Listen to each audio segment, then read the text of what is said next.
Alright, hello, I'll be getting started real soon. Just gonna give me myself a few more minutes so I can get myself some hydration. I'll be right back.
Alrighty, sorry for the long wait, but now I'm back. Alrighty. So yeah, last week I couldn't do a stream because something else came up, but anywho, I did some work over the weekends and some other stuff for my some coding in my game, so there's that. But I think for this one, since I did work on this like offline, pretty much I just only need some side views that I'm working on already. Then after that, I'm pretty much kind of finished with this, and I can just quickly just put some white stuff around it and glister it maybe with a little bit of a light tint shade if I wanted to, maybe. But yeah. And after that, I'll move on to my next sheet. But yep, that's it.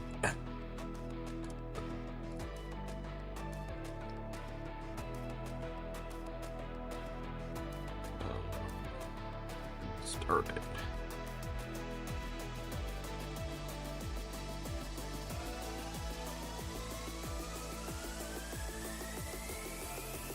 See which ones go here. So oh, that's just a new layer.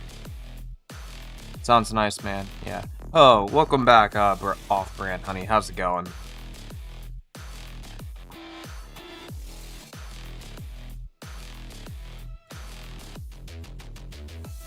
To be honest, it's been a while that I haven't canceled a stream before in like quite a while, because I've kept doing things weekly. So that was a nice long streak, though.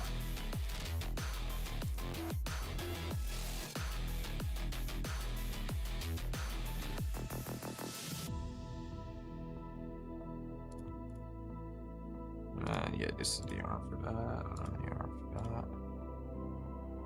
You guys are running back. Pretty good, and it's early in the morning over there. Oh, to me right now it's 8:34 for me. So, are you like a 2-hour difference?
No, actually around the same time. Early for my usual. Ah. What time do you usually wake up?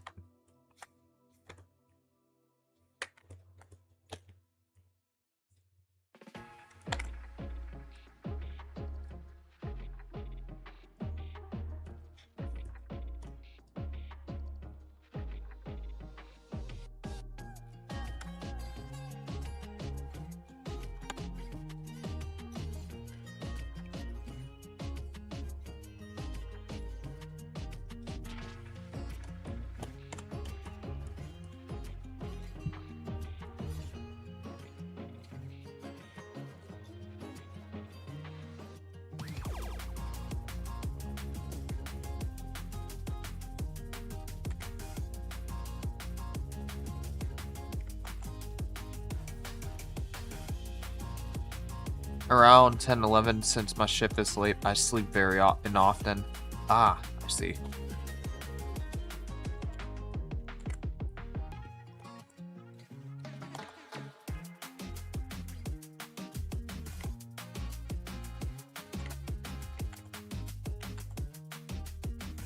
Makes perfect sense.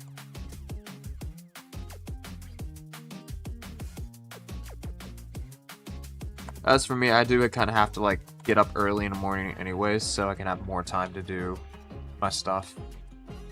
Because by the time when I get around 9 or 10, well, at least hopefully I go to bed around 9, just to get some extra sleep.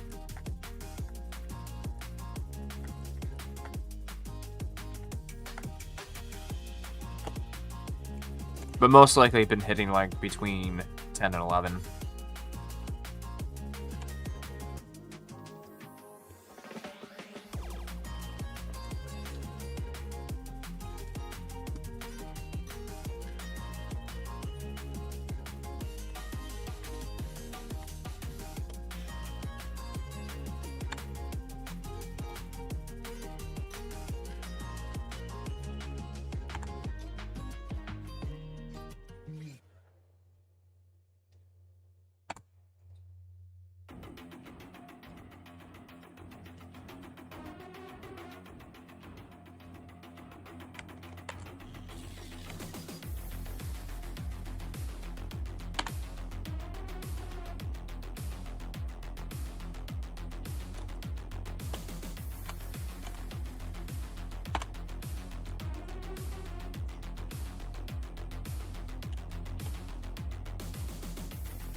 Good for you, really. Yeah. Well, I had a like my hours was kind of like similar when I kind of had around in college, but at college I had to stay a little longer than that, than just 11 or 12, probably up until like 1 or 2.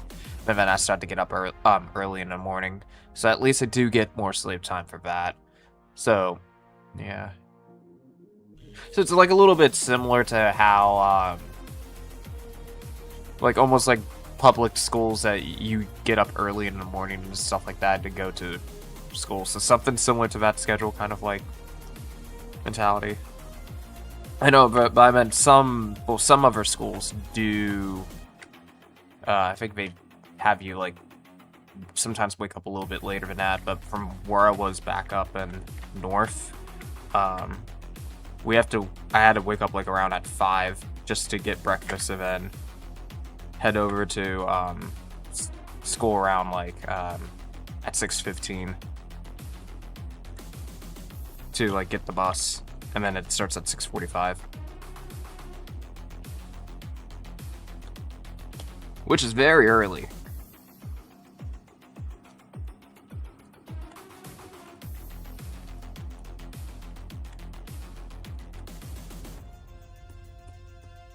But that was like 8 years ago. 8 or 9 or yeah.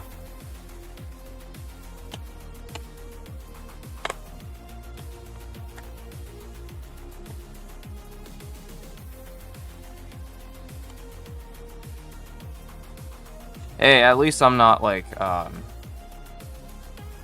suffering in tiredness like if I do stuff like certain later, so that's good. It's just I find it a little bit annoying to work on my stuff if if I'm like completely exhausted, because I need time to think.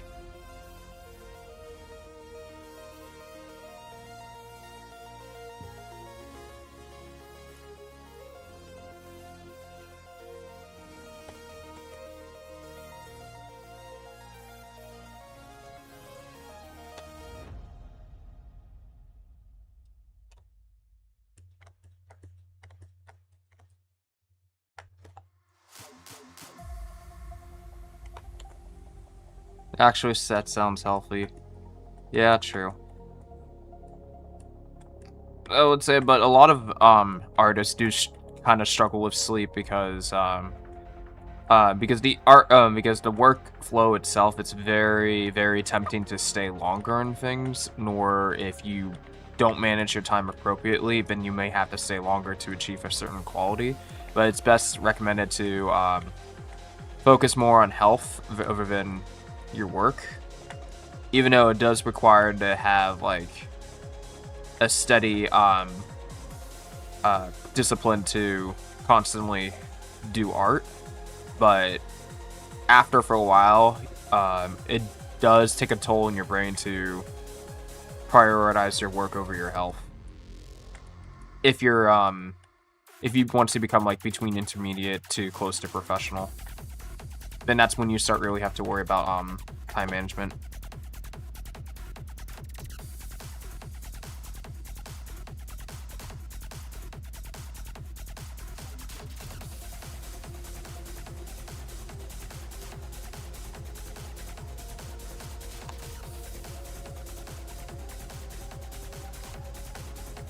Especially when you're problem solving a lot, because whenever I'm dealing with certain problems when developing stuff, I get very like more problem solving focused to try to solve the problem, and then I didn't realize like, oh wait, 4 hours has passed, maybe I should eat.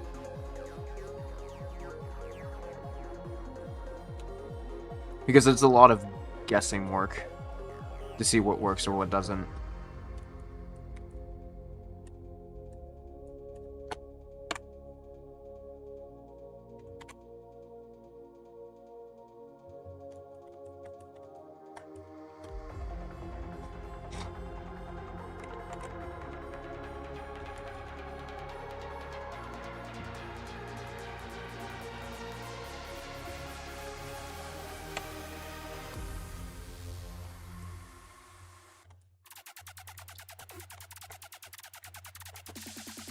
Alright, I'll be right back. I gotta take a blow my nose for tissue.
Alrighty, I'm back.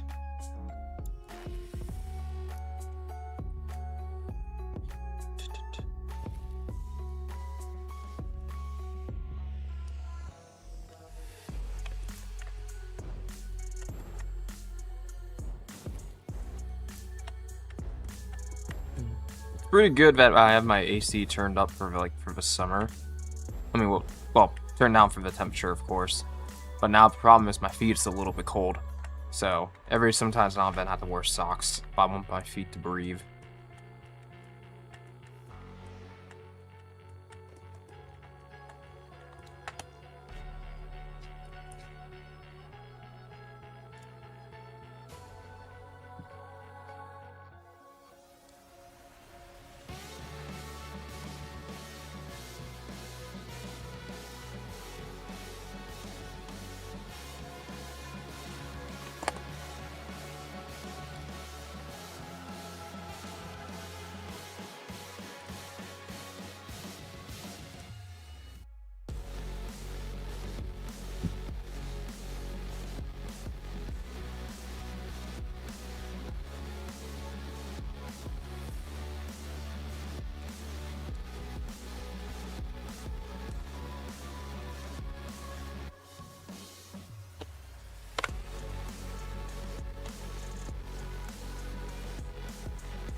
The heat is killing you lately. I agree.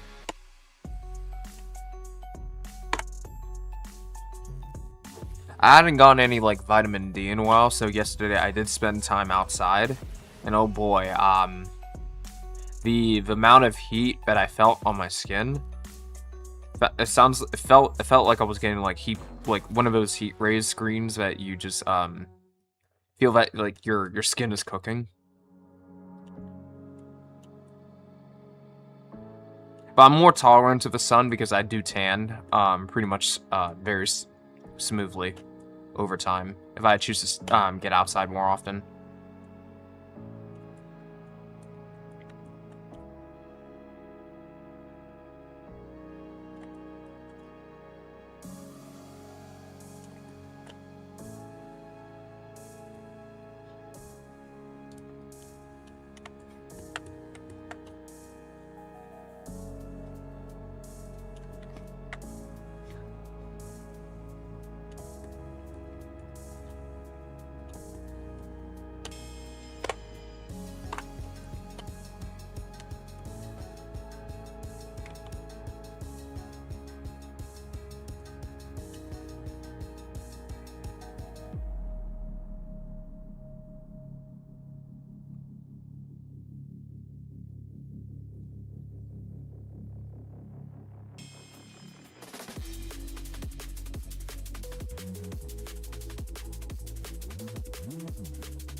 That's just a copy, okay.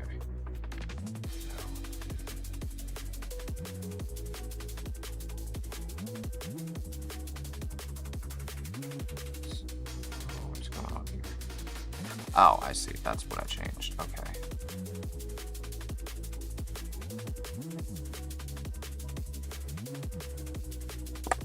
So this would need to be copied, and then I would need to flip this over and then do some slight changes to this.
So it would have to be over here.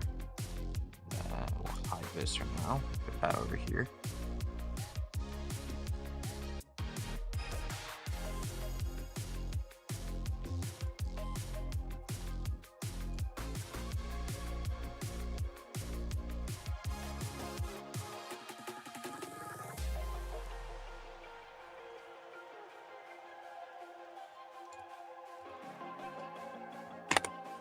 Copy this one, hide this one for now. And then remove one of those.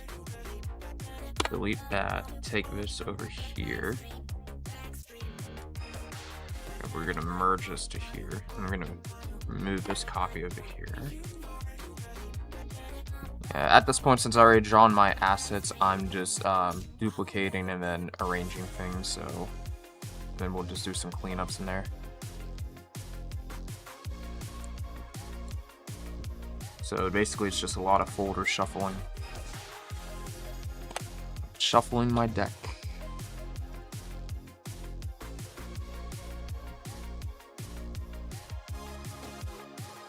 And since her arm is like, her scarf arm is like super huge, it wouldn't be that bad. Just grab a lasso and just delete like an eraser, and it'll just look clean. And she definitely gonna have some color-coded parts.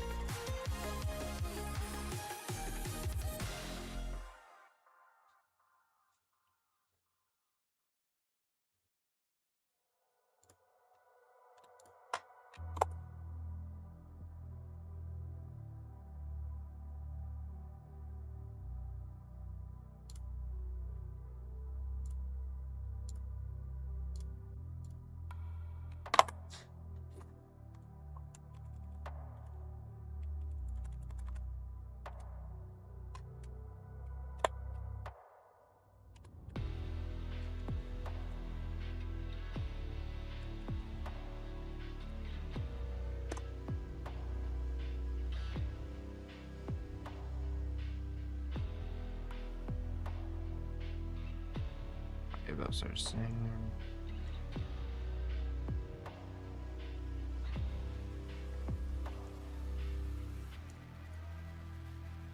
Lock that one for now. Unlock this one.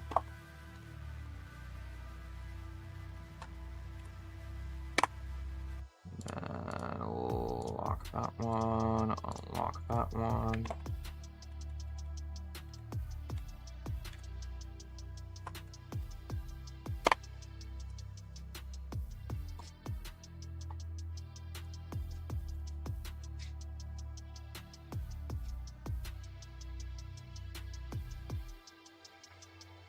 And then we're going to duplicate number 2 again.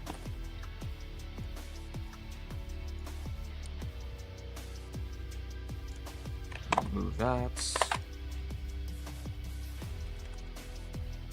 Drag that over here. I'm going to modify this.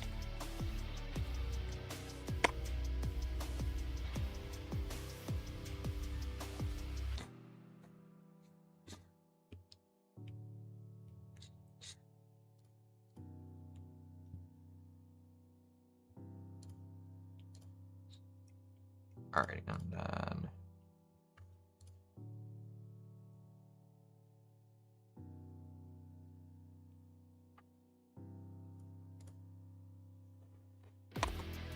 duplicate that.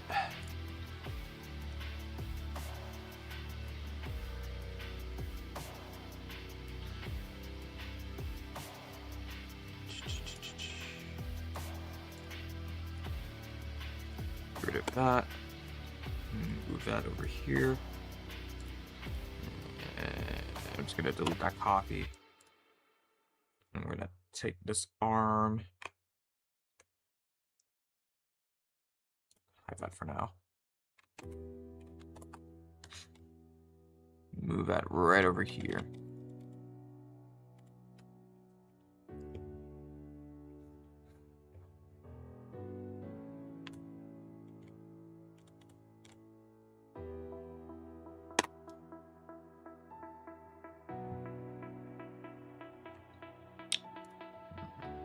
temporarily change that color.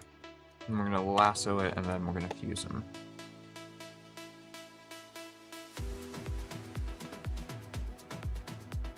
May have to do a little bit of adjusting.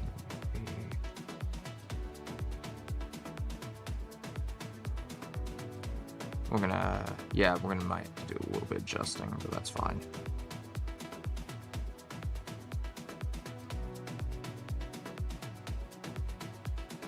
Just put this over here for now. Just gonna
and then one more duplication with the root arm, and then we'll have that arm separate from that, and then we'll be able to start white filling this.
And this is like her little root arm here.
Now I'm thinking, maybe since it's like under the current, I could just use this one instead. That would make sense. Instead of this one. Yeah, let's do that.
And then we'll reveal those arms. I'm just gonna split them off.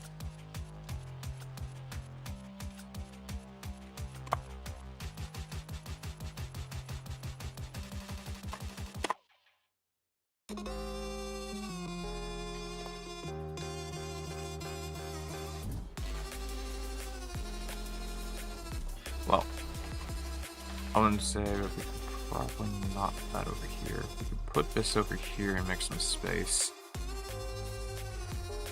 I mean, now well, this is the longest part, so I don't think it's gonna need. Yeah, it's not gonna need too much. Make some space over here.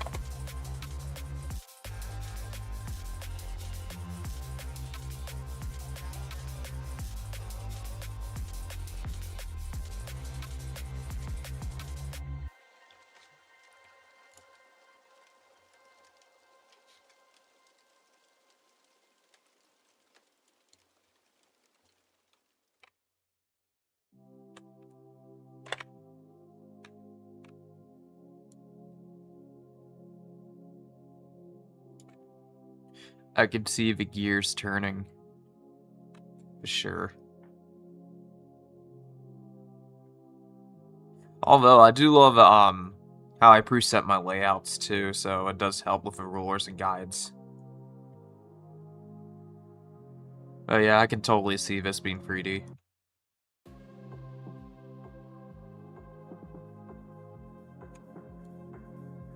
It's a root. I was hoping to put the root arm here. I'll put this over here, that's not bad. Grab over here.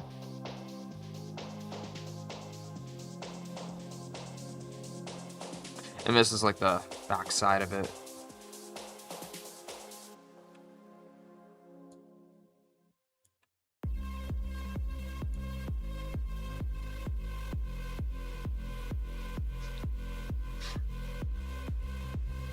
Okay, front and then back here. So, it's like, yeah, that's what it looks like. You know, since they look a little bit similar, I might have to label the a couple of these, the root and the arm, so I would know in advance. Or maybe I could color code it and stuff. We'll see. We'll see.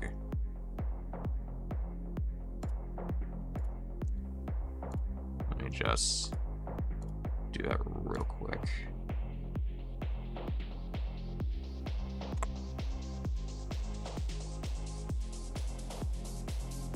I'll just simply put down the word F. Where's my go? go back to your one. Oh. Okay. There we go.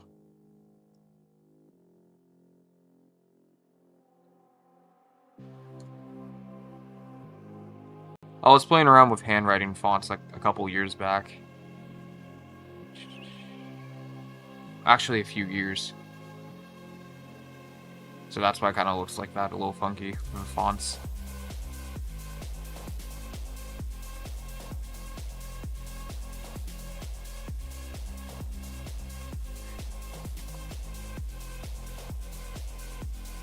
So we're just gonna lower the size down here.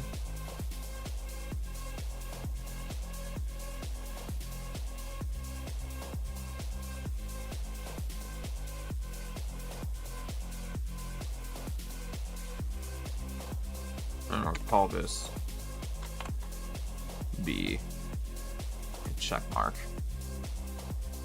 And then all of it's pretty much moving from here.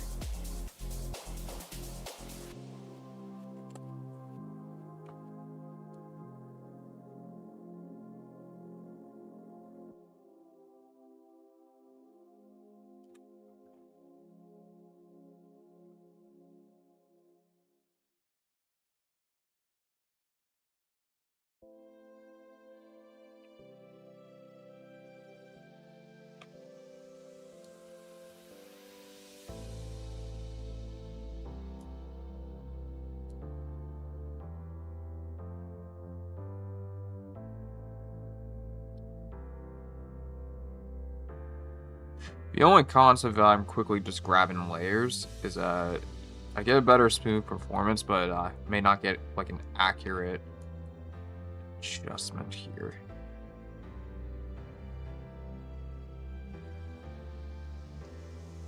There we go. Alright, I can, yeah, I can move with it. And I can just move this, and just like drag this over here. I'll have to... No, I'm just gonna group it. And then we'll just take the arms over here and tell it to move. There. Problem solved. So it's less of a headache.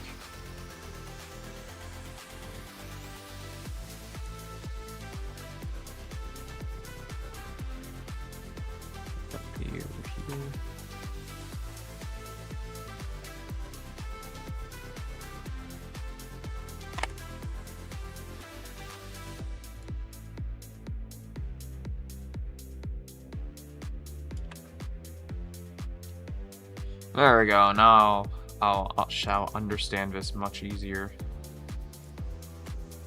And we're just gonna move all these words into here, to the side.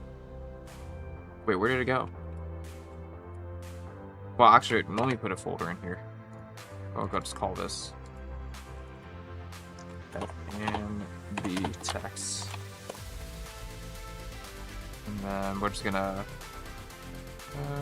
drag this over here.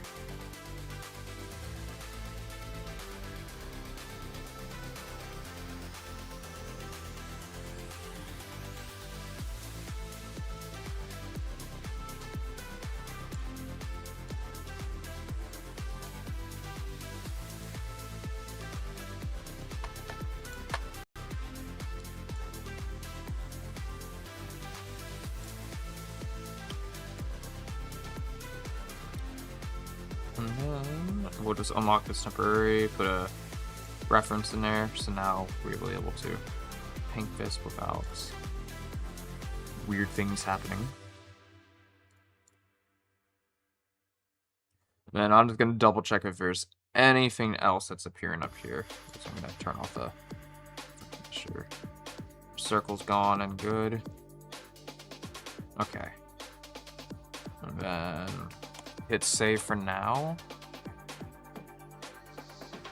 And then we're just gonna transform. Where's the canvas properties? I'll go back up there. Canvas size. Much easier. Trim that off. Alright, there we go. And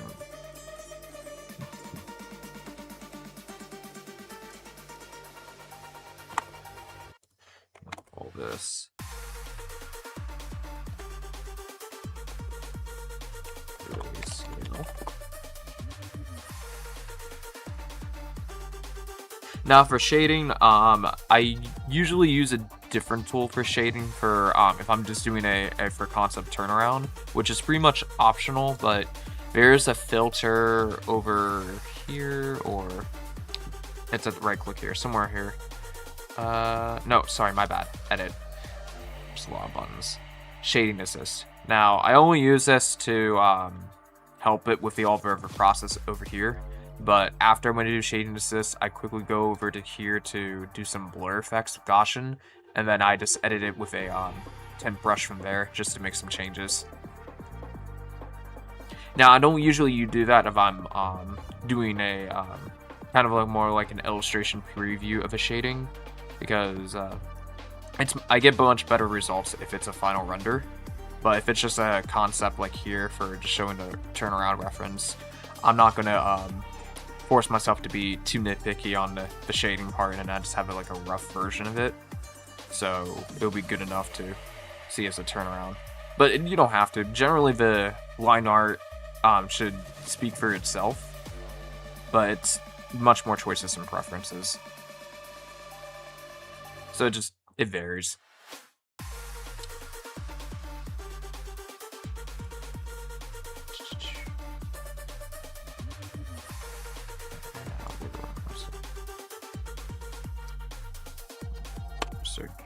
I'm gonna call this layer white.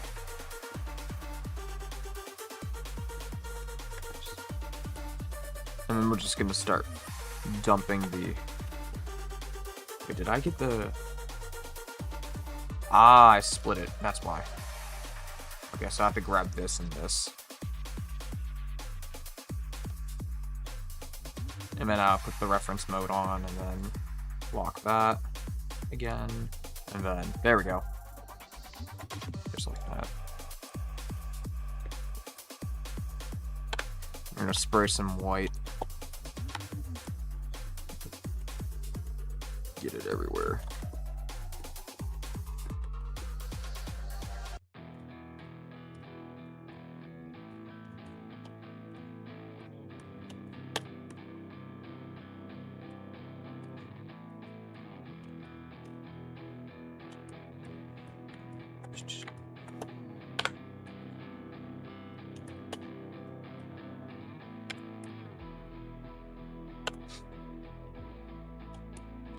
And then what I can do with all this white, I can create infinite mask and stuff, and then it'll be a breeze.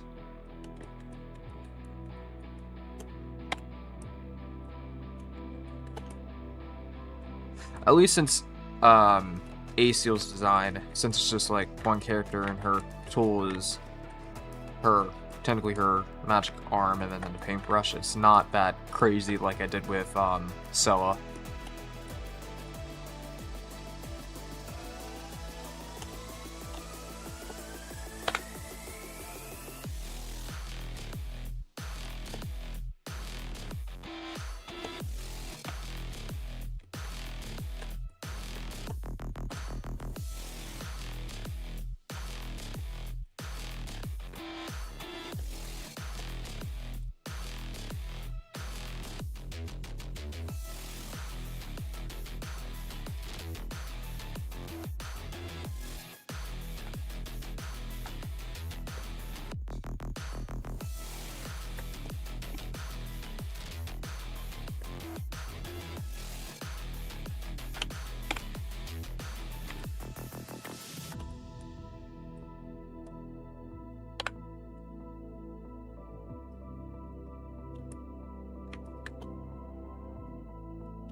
Hi, Cat Eternity Prime. How's it going?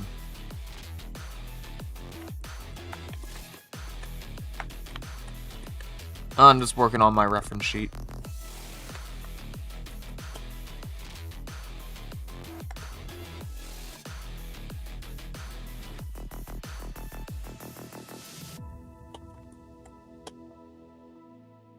The last couple weeks, the other reference sheet I was working on had pretty much more insane stuff than this model itself, because it was that a little bit more complex, but was needed.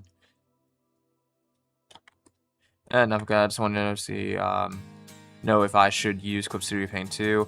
Bought it months ago, but never just install it. Did you bought like the perpetual or the subscription one?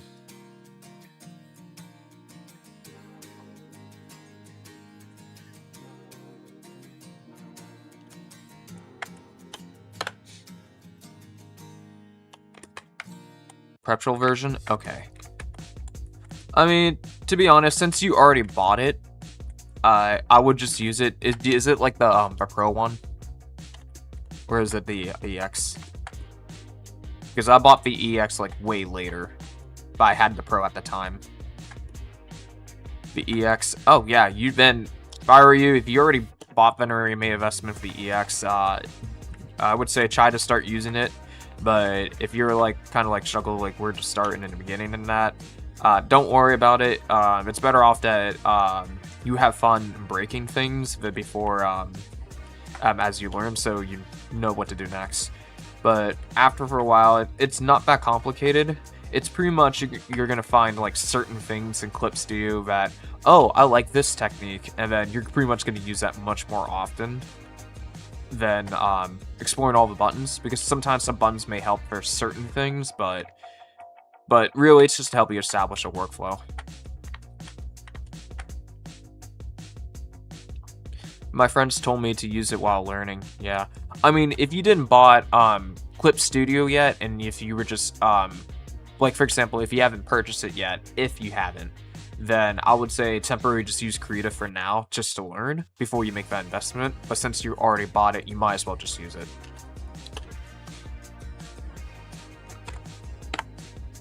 But overall, yeah, it's a good tool when you're learning to save time, for sure. But this hard skills to learn fundamentals, it's still the same no matter what software you use. It's just that there's certain techniques in the software that may help you speed up your process, but the learning anatomy and all that stuff and getting good with art, that just comes with the mind.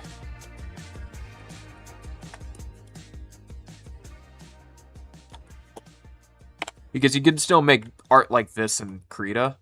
It's just depending how long you've been drawing and how far you're willing to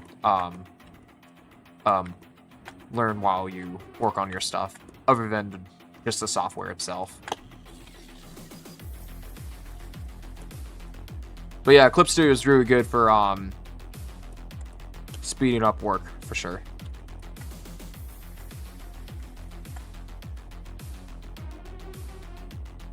My friend told me not to worry about using the rulers or draw perspective by hand. How do you do it?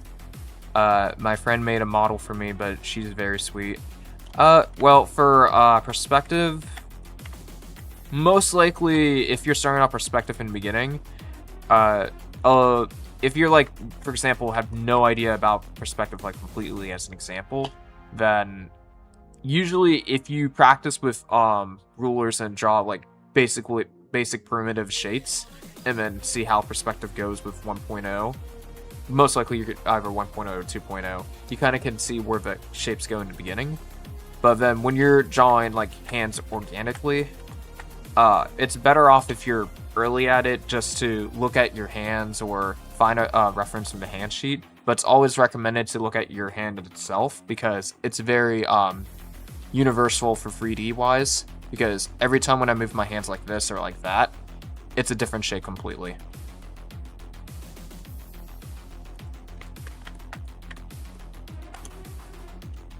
But in terms of the 3D model stuff that they provide in there, I would say you could only use that if it's as an emergency, if you're on a tight budget or deadline for something you have to do, then more or less you could use that just to save some time.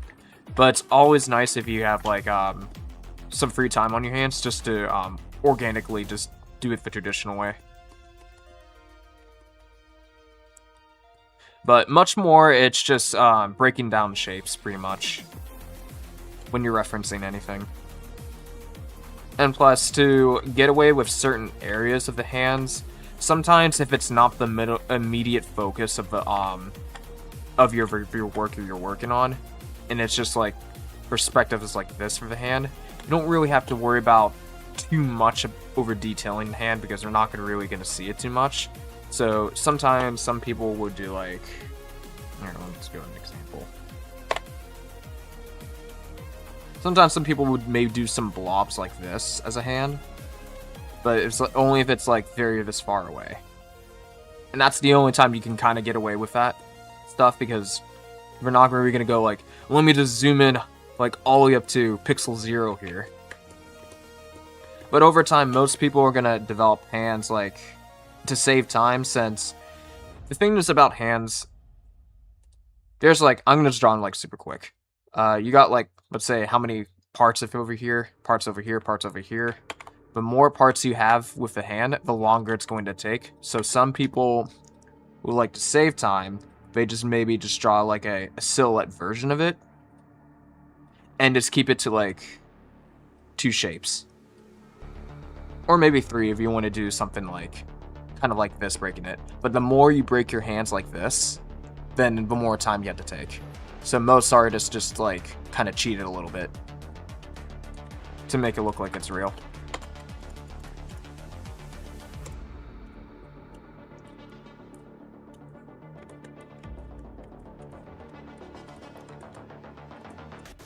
But there are some great anatomy books over at Amazon though that you can like take.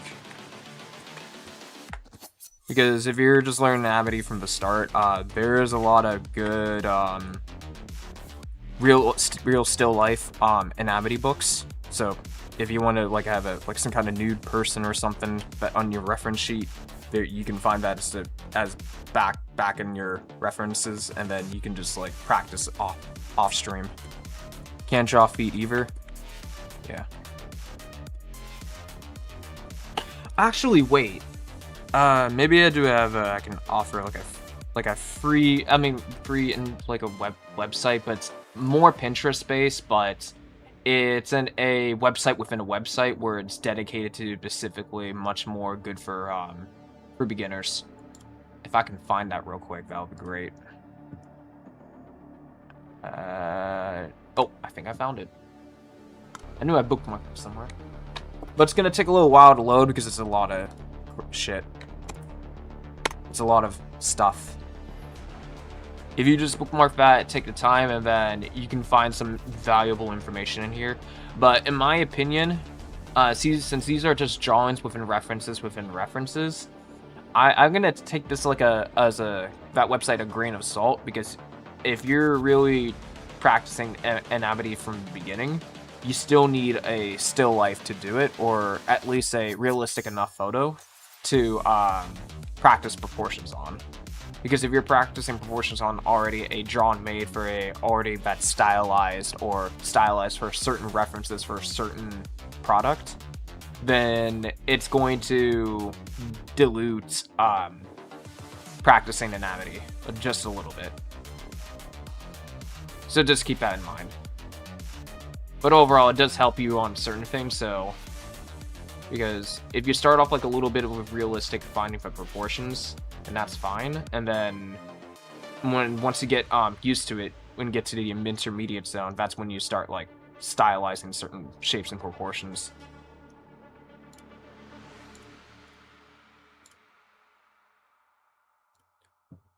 But yeah, I hope that one helps for you to get started.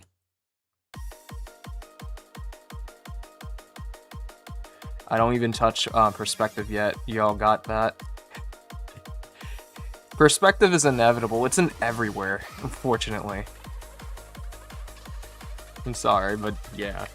It's everywhere. I'll give it to you too as well. It's always good to share. Because in a way, even though I'm not really showing that much perspective when you're doing like kind of like straight up, but this is like a turnaround reference, so there's a reason why. But technically, by default, the perspective is right here, the pivot point, and then it goes over here. It's just that if you want something that goes like real super deep, then you would need more points of pivots, which will turn no longer to first point perspective to like 3-point or 4-point. And that becomes really, really, really more complex. And then fisheye is a totally different level. But there's a secret cheat that I figured out to do fisheye perspective when pen sketching. Because all you do is like slightly lay out the grid, and then you just slowly curve it to make a sphere. As you put your pivot point is, then you get your fisheye perspective. Yay, being fed. That's the only free one I find, but I still recommend purchasing some reference book physically. So, because they're much more higher quality reference stuff.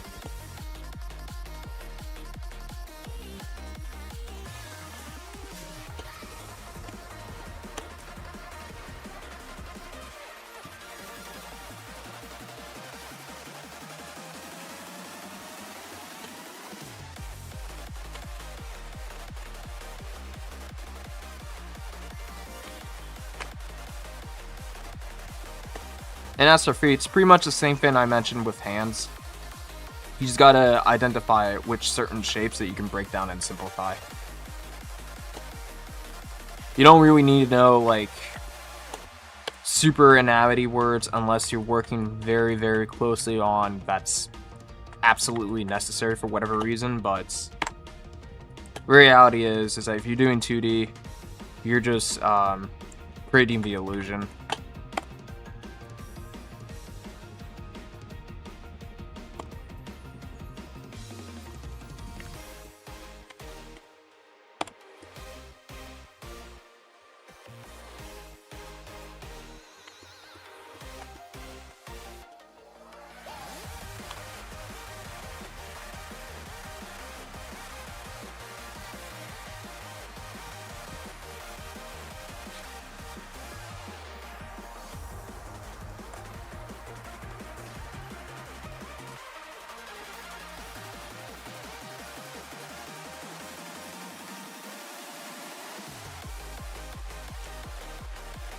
But for this hand, it's intentionally was stylized. So the way I shaped it, it was kind of more like a Hershey Kiss hand. So it's a little bit more intentionally bloated because since it's like very tiny, I want to kind of have it like that way just to balance some things out.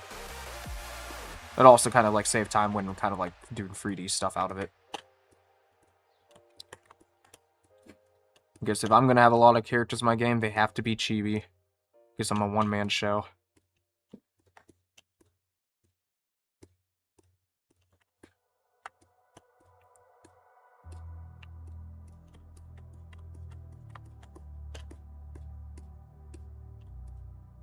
Love the description.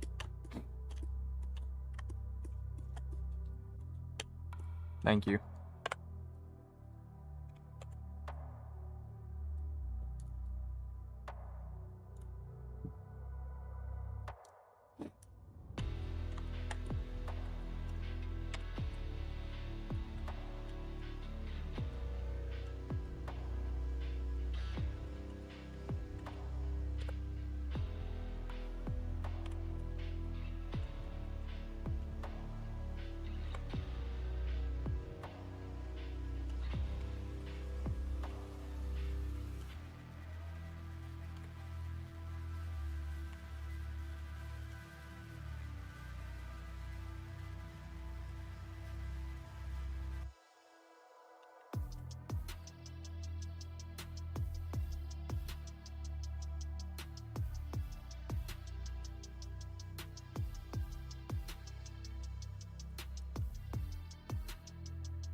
I'll be right back and use tissue.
Alrighty, I'm back.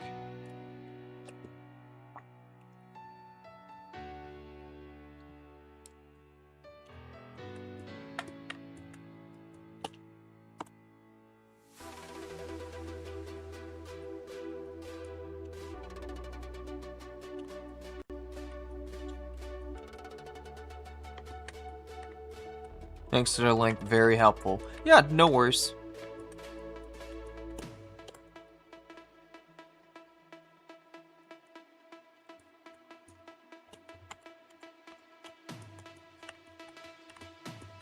Yeah, I find that very helpful when I was using Pinterest most of the time. But now I just use PureRef just to get my images. So I don't have to worry about hitting save on Pinterest. Because now sometimes whenever you save stuff on Pinterest, you don't know when that's going to get taken down or something. It's just much more easier just to download it and put it in your kind of reference sheet book and just view it locally. So yeah, if you find some interesting references, I would just like recommend downloading it so you can just keep it.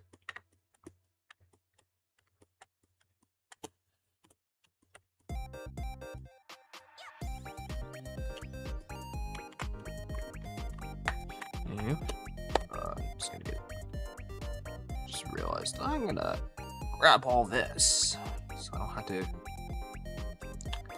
do this crazy amount of spread. Just gonna this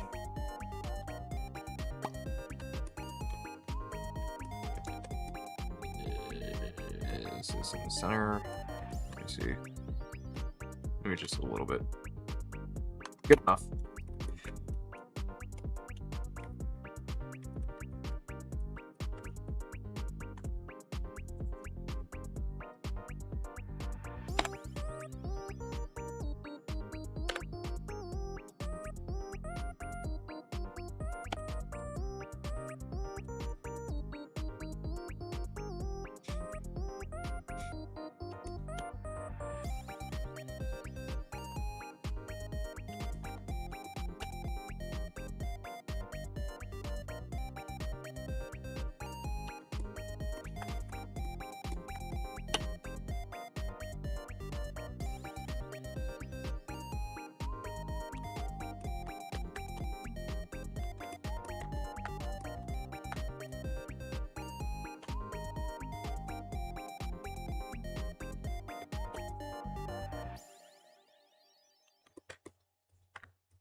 Anyways, I think I can.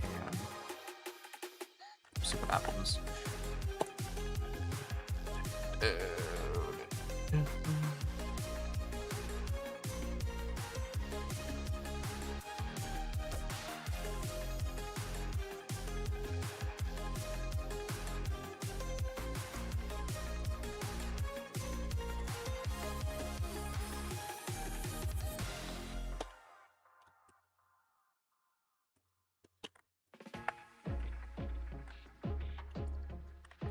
Only one person watching get.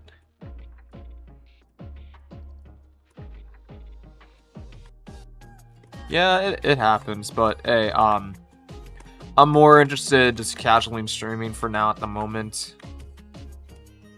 But it does help to push my work out there too as well.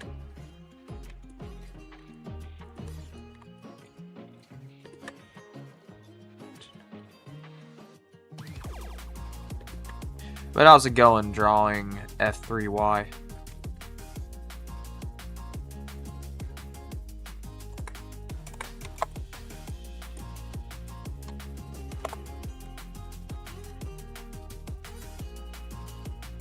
It's nice here.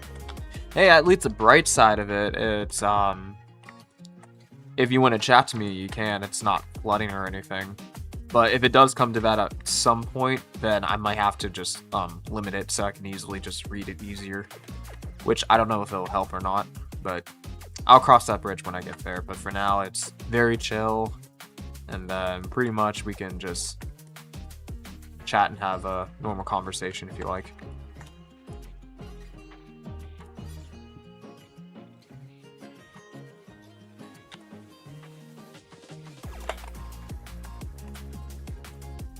Well, Twitch recently started also doing double stream for the horizontal and vertical, but I see an issue comparing to YouTube. As for YouTube, they have it set it up way easier to do a horizontal and vertical stream simultaneously without any performance issues.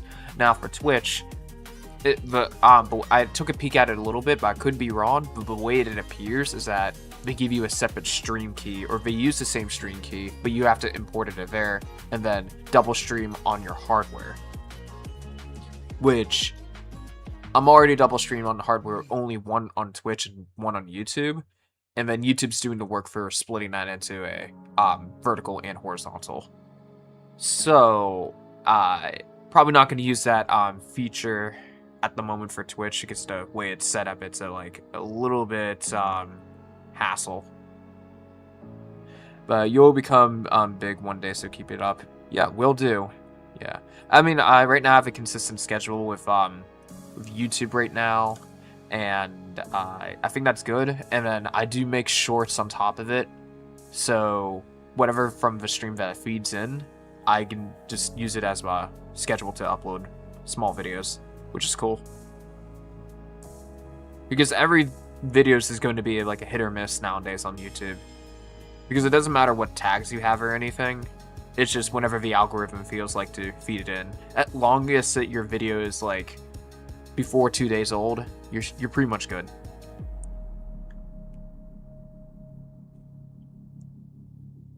Yeah. Oh yeah, I do 3D stuff.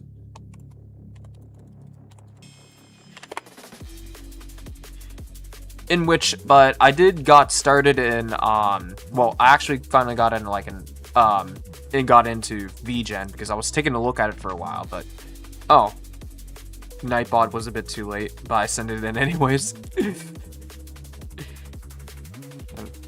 That double was probably from the automated thing, but hey, I beat it.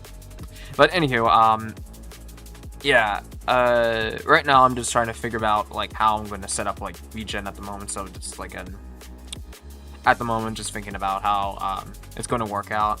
But I'm probably going to only treat it like probably part-time, but it's much more like a wet feed experiment, so not entirely sure if I'm going to do 100% VGen, but we'll see. Your art's so nice. Thank you.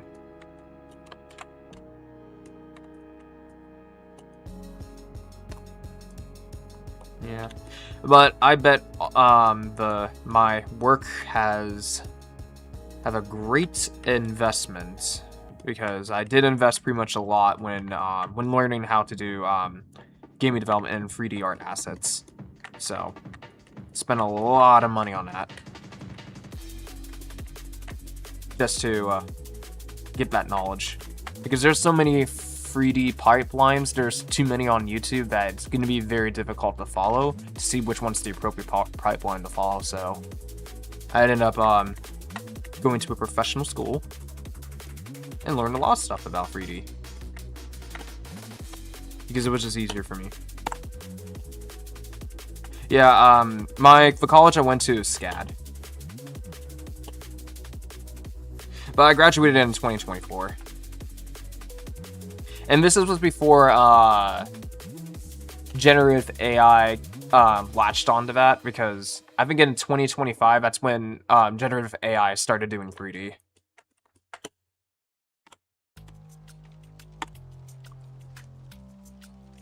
And then at the time, the only training I had for doing coding was Unreal Blueprints, because that's the class was using.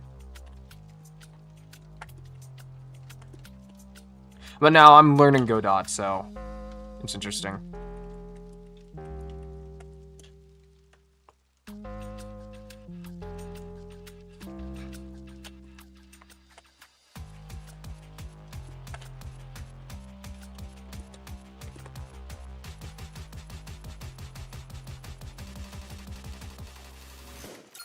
Yeah, good for you, man. Thank you.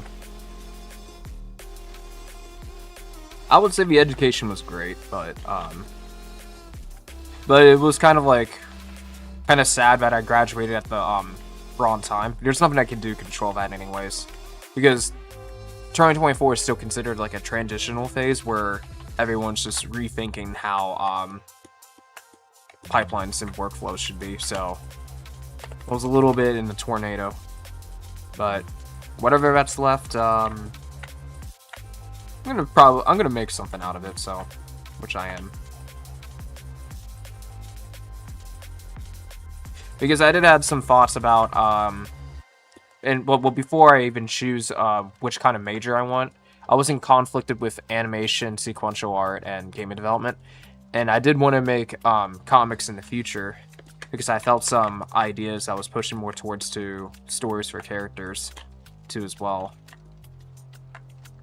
But at longest, I think I've maybe focused on one project at a time, and then at some point maybe I can get to maybe doing some comics experiments too as well. But again, it's going to take time. It's just how I'm going to approach my work to save time while keeping the quality up on par.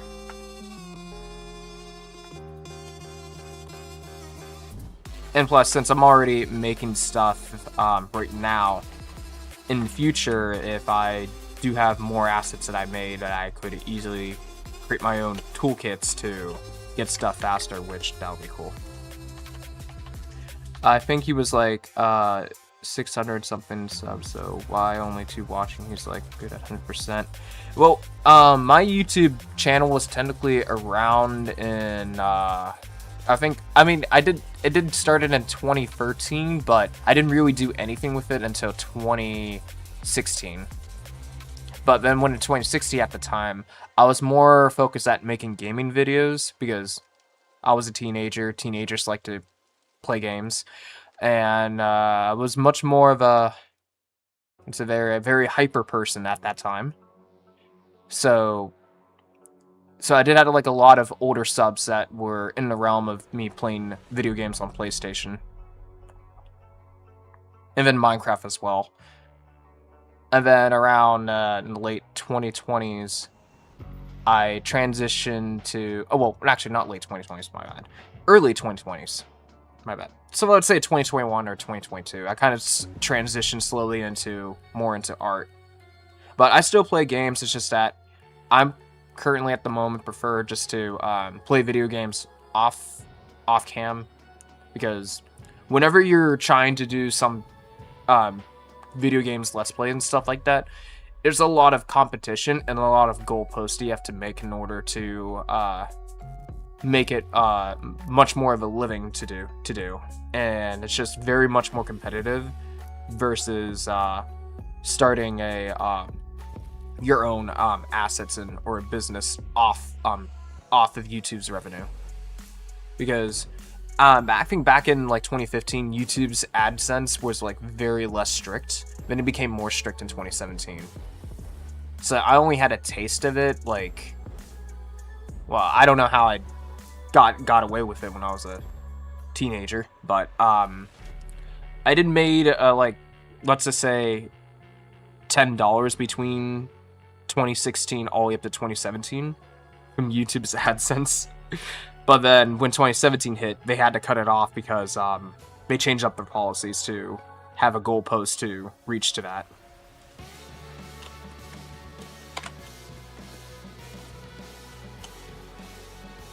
But yeah, in a way, in conclusion, I don't do that because it's not like really, it's not actually stable to begin with. But there's just a lot of things you actually have to do internally just to make that content work, because it's all about taste and just recording.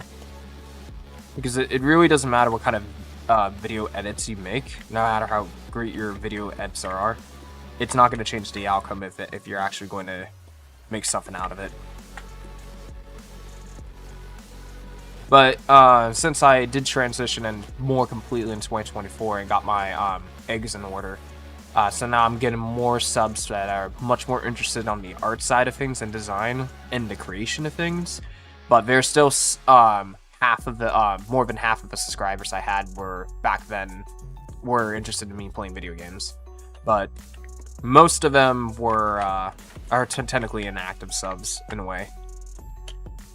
But I did still needed to use that YouTube channel, because since they have more restrictions starting off with, like, if you're starting on YouTube fresh, you're pretty much already in a struggle in the beginning, because you can't do YouTube live stream unless you have 100 subs or 50 subs. I could be wrong, but maybe 50 or 100, but I know there's a restriction goalpost for that. So if I did start off a new channel, I'll be eliminating my reach for art streams. So it's just better off just to rebrand the gaming channel and still keep my what I can do.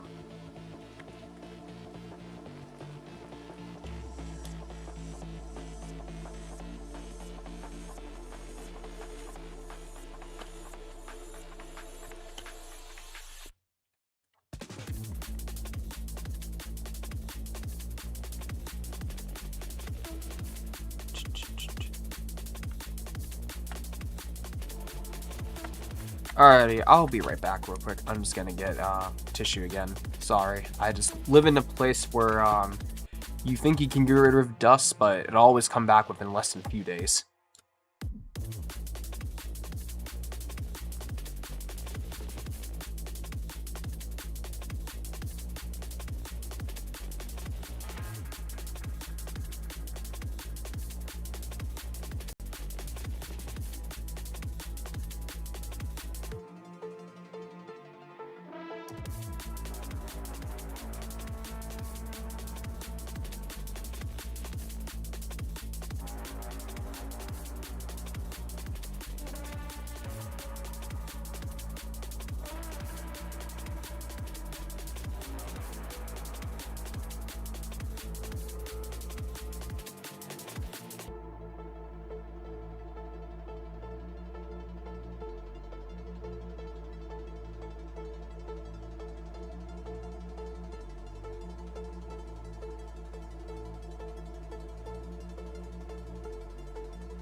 Alrighty, I'm back. Someone said hi, but Google Translate's trying to tell me someone said this. Okay. Huh, hilarious.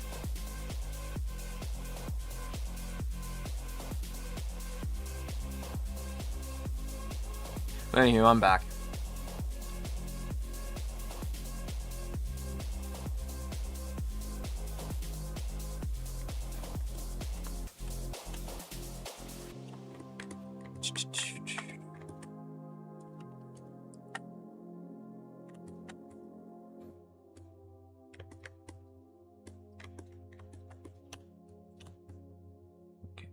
Here, go here. Welcome back. Thank you.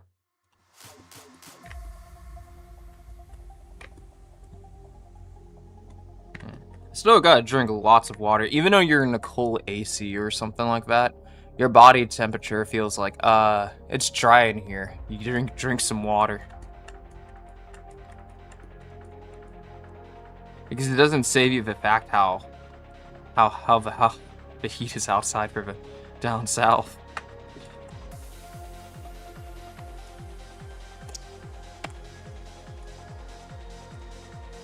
Alright. Am I able or I'll just reuse this one.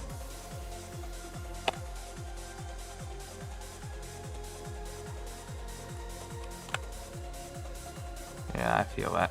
The only thing annoying with Clip Studio is that if you hold Alt and then let it go, you're fine. But if you haven't tapped many interaction, if you let go Alt, it may favor to try to do tab mode functions here at the top left, and then it'll just start doing stuff. Here, I'll do it real quick, and then all of a sudden it just opens up the menu. Which I could re-navigate the settings to avoid hitting Alt when I need it, but I do need Alt because I was used to the Photoshop standards and paint tool size standards to using Alt to navigate, and it's very convenient to me. Because the navigation controls is that I reprogrammed Clip Studio Paint is paint tool side based, but then the commands for doing certain things, some of it I change it to make it feel like close enough it's Photoshop.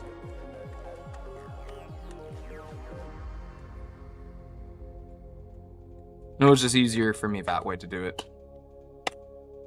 Because by default, I don't think Clip Studio has a key shortcut enabled for duplicating.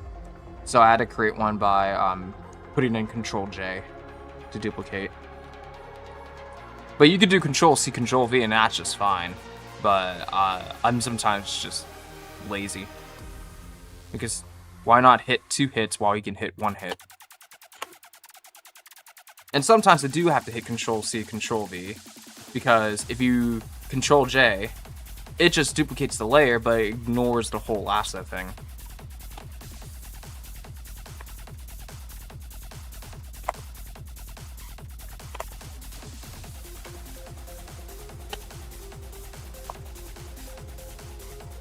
And then there's not really any commands to in Clip Studio by default to tell it to reset center and reset size zoom of the canvas. Technically, there's buttons modules at the bottom over there that you can tap to reset it, but I didn't prefer that, so I chose to hit that tool and then just put it on the keyboard controls, so I could get like much more view down here. And then there was times that I accidentally started deleting tools unintentionally at the bottom of the subtool, so then I have to hide the garbage tool.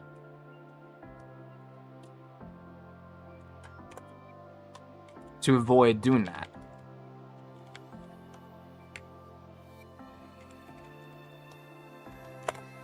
So yeah, my thing was kind of like customize a bit.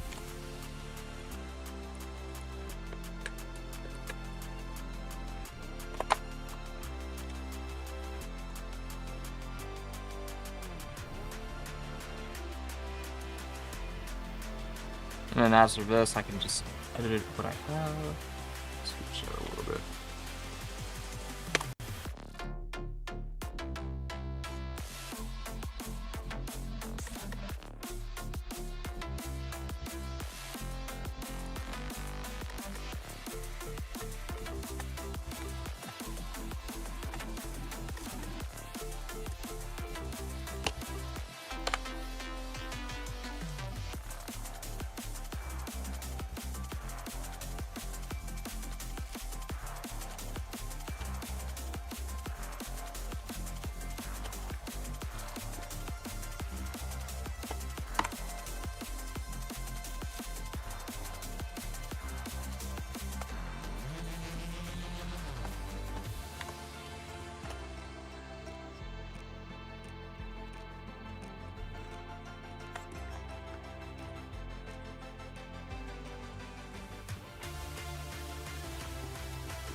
Wow, the side feels like it went so quick. We'll fill that out.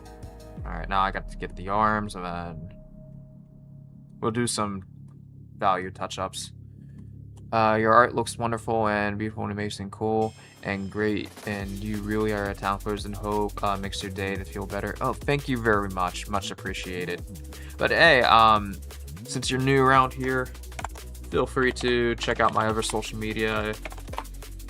I do have like other links about that. I do 2D and 3D stuff, so feel free to take a look at my portfolio. Smackin'. Hello, Schmuckle. How's it going? Smackin'. But yeah, it does feel like a lot better that there's still hope.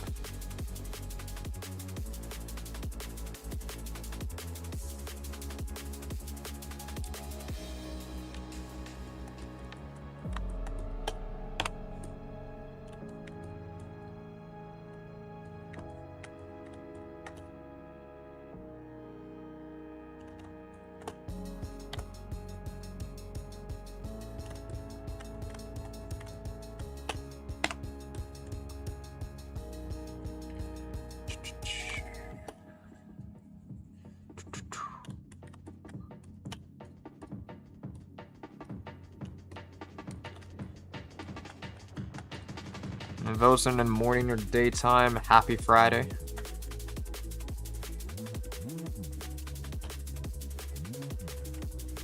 I know some people around the world, they get their Fridays as like a day off or something.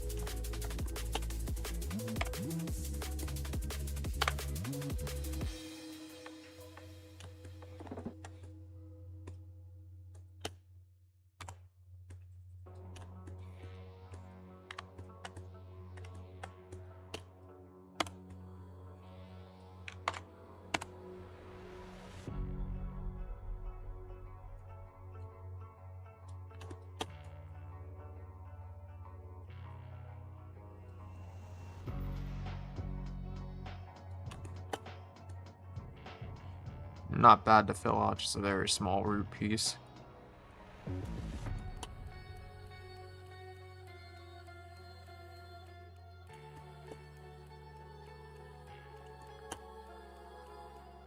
Yeah, there's a lot of things to think about with that. At the time when I do the 3D, I have to figure out a way to...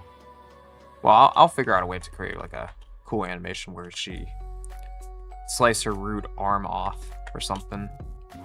Or some kind of ability like that, but we'll see. I have ideas. Play around with the opacity layer. Make it look like it's something.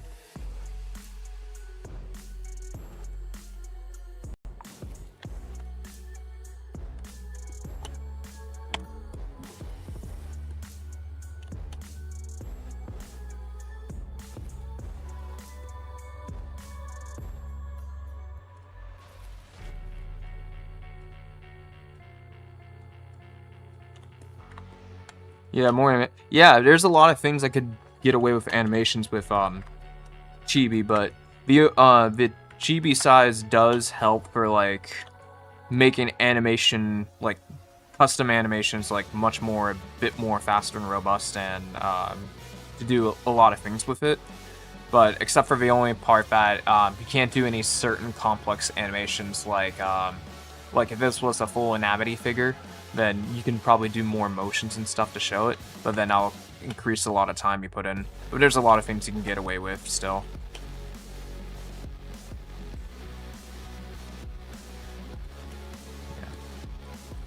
Yeah. But after putting some thought about the mouth I'll have to figure out how to do like a 2D mouth instead of 3D mouth. So I don't have to worry about putting like a bunch of bones on everyone's faces, because that would be like different per mouth due to the illustration wise. But the eyes will be 3D for sure.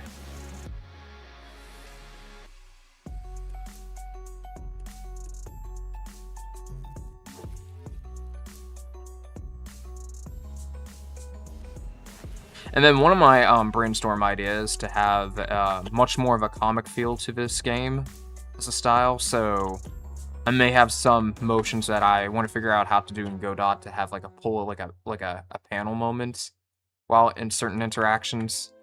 So that would be kind of cool. But the panel will have to be like a 2D image, which that's totally fine.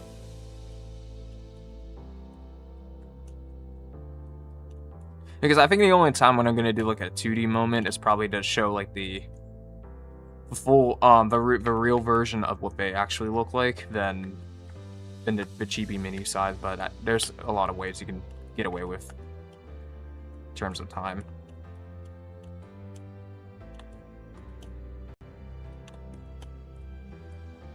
And then there's other times I kind of have it like cool that when I do get face expressions in there, maybe just to focus on that, but maybe it depends on certain scenarios, but we'll see.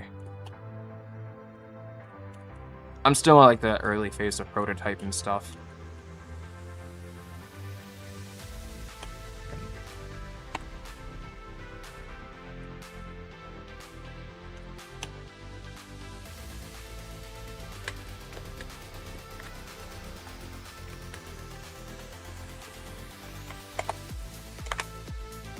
Because once I'm finished with the characters, I do have to start drafting about NPCs and how enemies I'm going to construct. So.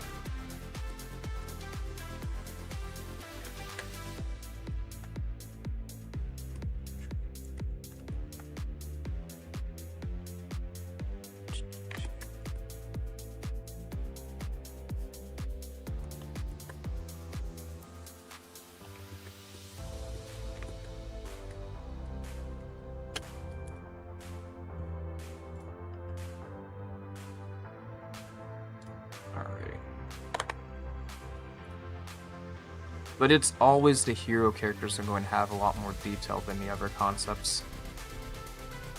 Because they're the ones going to be playable and most seem likely around. Alright.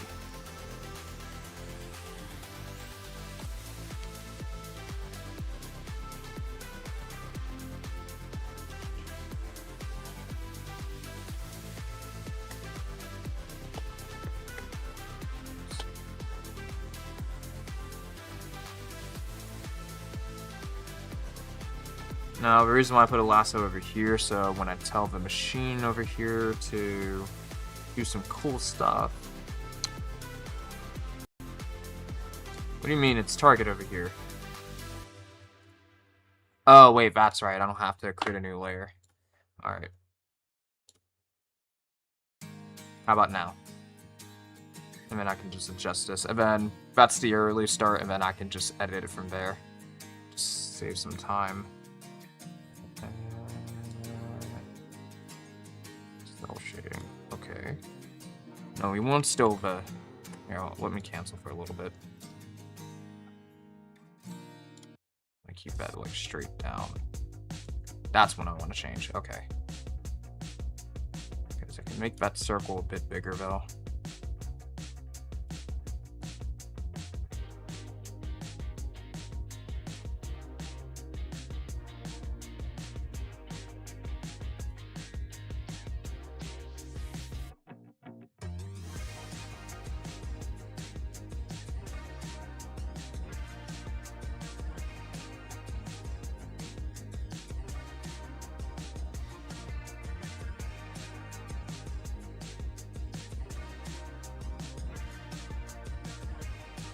Okay, yeah, that'll be good enough. And then, well, with view of all this strange information, I'm just gonna merge all this and put a filter on here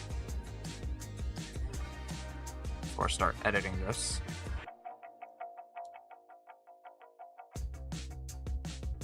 Oh wait, that's right. Hold up. Just realized something. This might be a more cleaner approach. I just take only this and then just remove all of this. There we go. So when I mask it and start blurring, I can hide all this. Yeah, the build-up's definitely going to take a while, but it's worth it.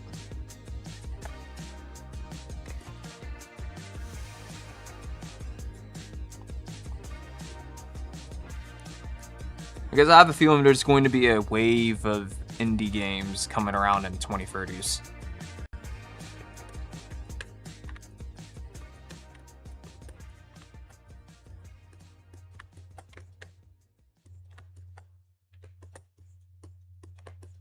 Alrighty. Okay, we got that. We'll just mask that up. We'll call this Brush Tool Shade for now. I just need something random name on here. Filter, blur, Gaussian, and then let's see, we can mess around with this. I think 14's good enough, and we'll hit OK. And then the next what we're gonna do is that we're gonna change this color over here. Yeah, people are cooking up many things. Yep.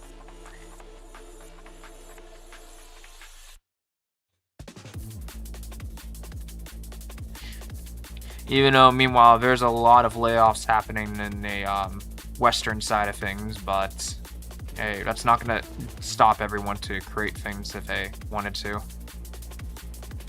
Because there's going to be a cause and effect on many things.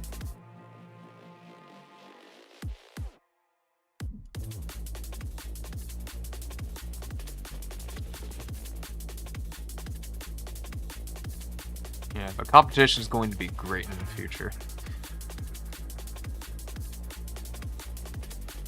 Alrighty, and the next thing we'll do, I'll grab my little pencil here and we're going to change it to tint texture.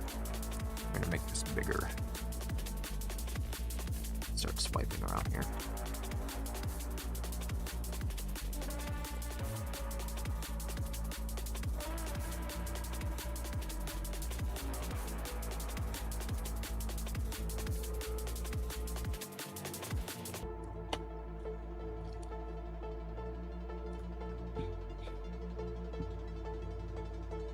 Oh, yeah, for sure.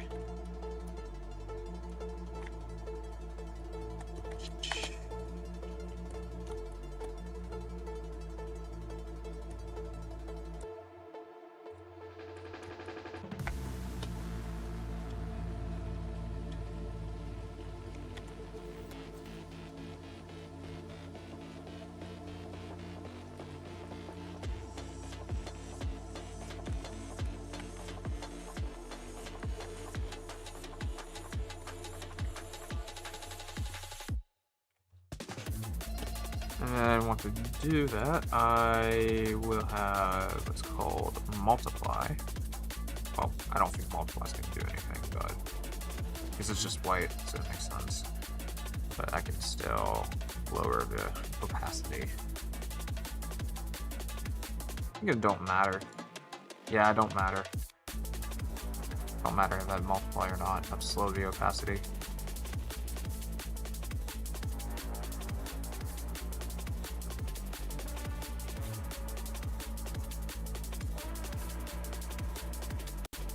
And that's basically how I got away with Solo's turnaround. But what I'm doing to the shading part is like optional. But I just figured it just helps. Because if I characters.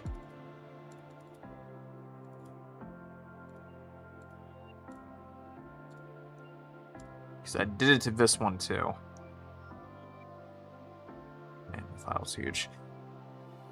And then this is what results in when I mess around with the tinted brush and stuff. Give this like nice light of touch here.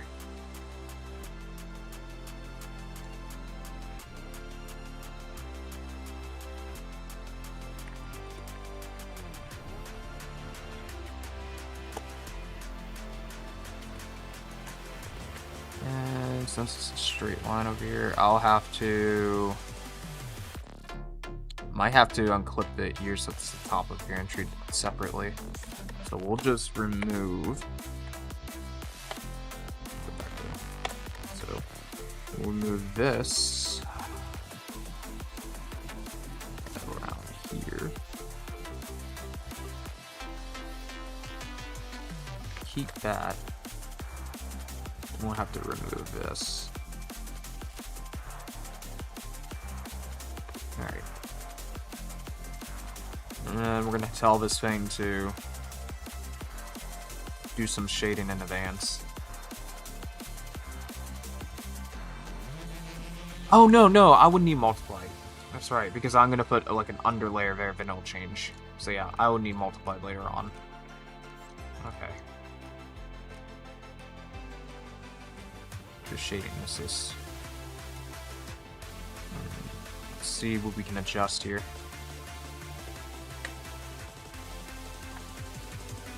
Wait a bit. I guess I have to scroll to zoom.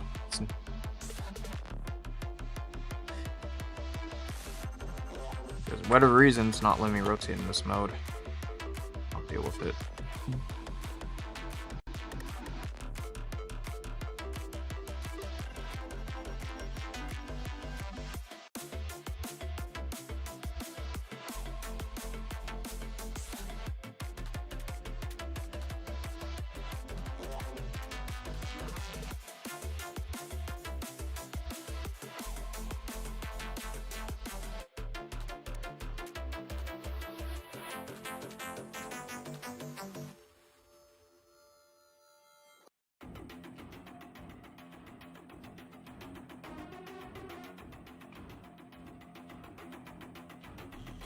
Where does the edge line here?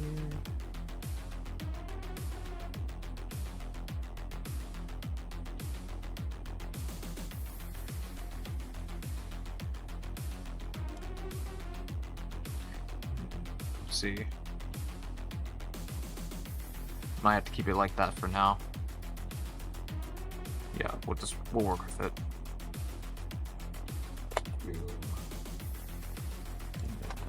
Control E, merge all that. Apply mask. Then manipulate that.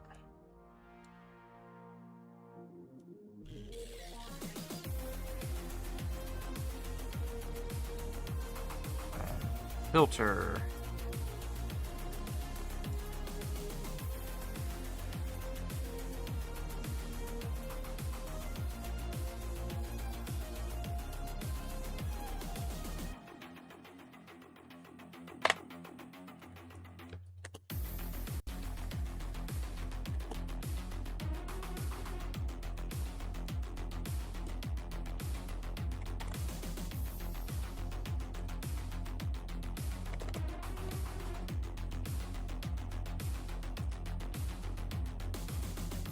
I heard Clip Studio 5's performance is a bit faster now.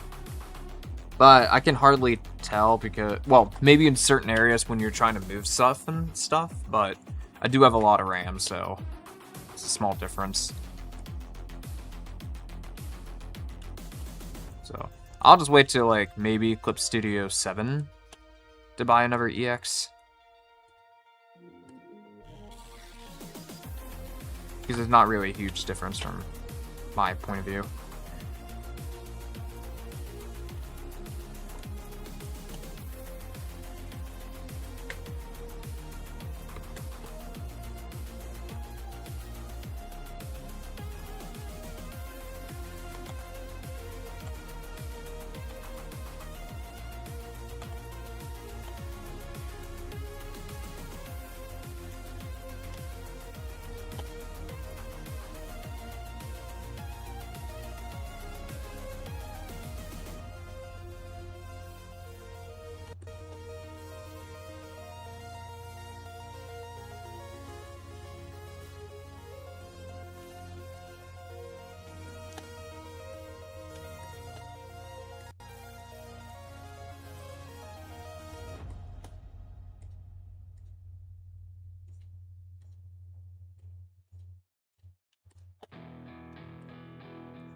Okay.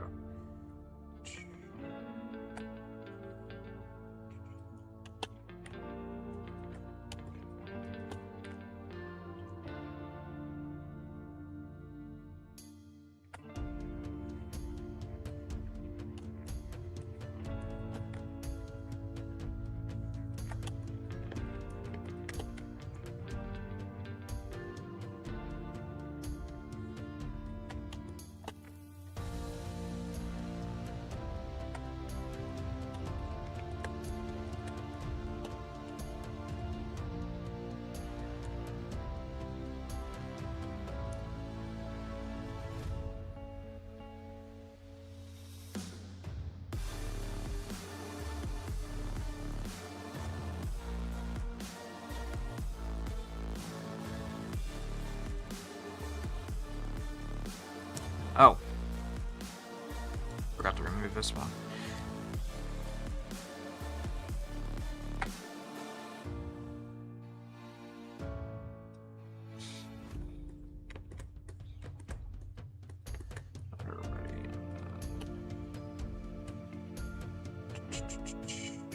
Assist.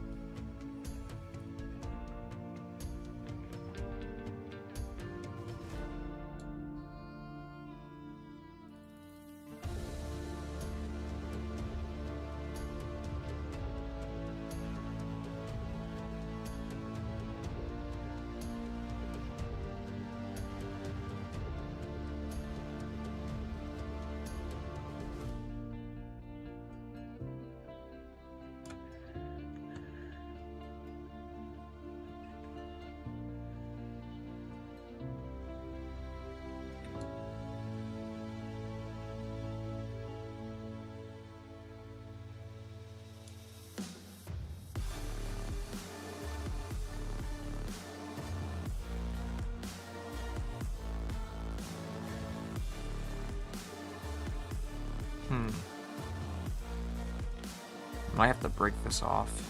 This side over here since it's not. Okay.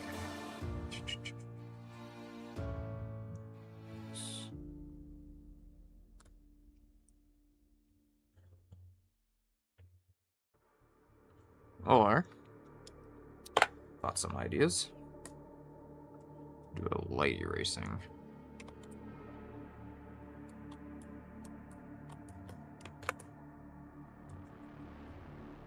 It's one way I can do it, but then that's just too realistic.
we'll just bundle up this into a folder.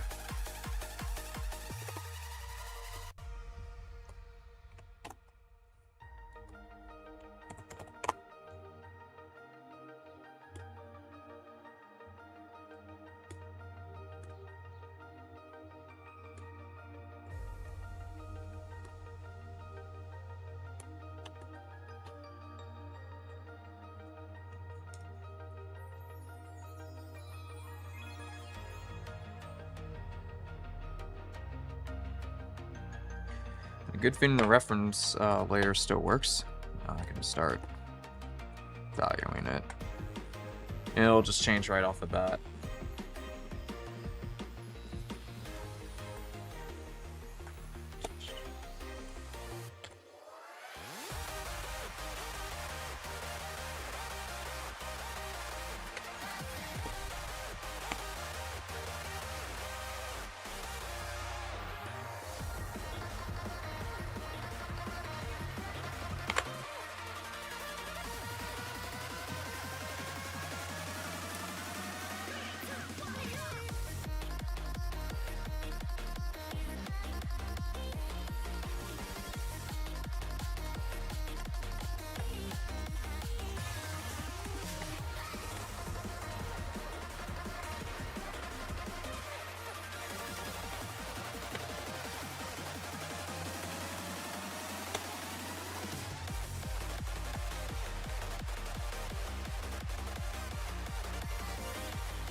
here we move on.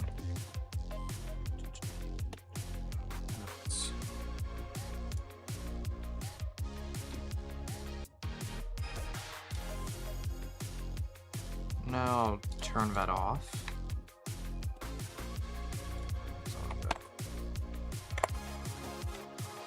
This over here.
We got an hour and a half left, so that's good.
Alright, I'm gonna take a 10 to 15 minutes, just get my back to relax, do some stretches, and I'll be right back.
Alrighty, I am back from my break. I got some stretches in and out. Yeah, man. Absolute sin. Hello, moons.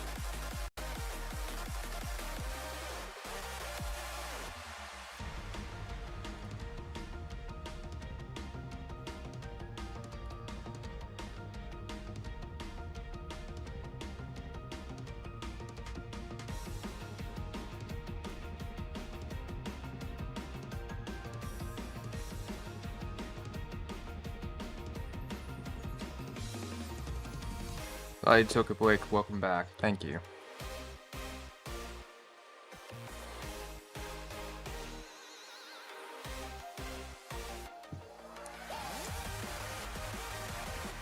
Yeah, but after a while, my back was like, stressing a little bit. Maybe I should just stretch. So I just did.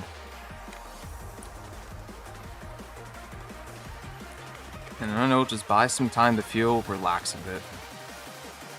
And after that, let's see. Okay, we got 53 minutes left for the stream.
I wonder, does that make you easier?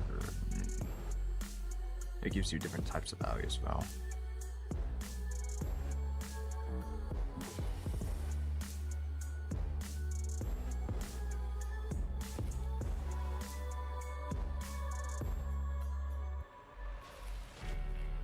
Okay. Well, I'll just keep using this. I'll just switch to that so I can get more black.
I don't know, leave that white for now.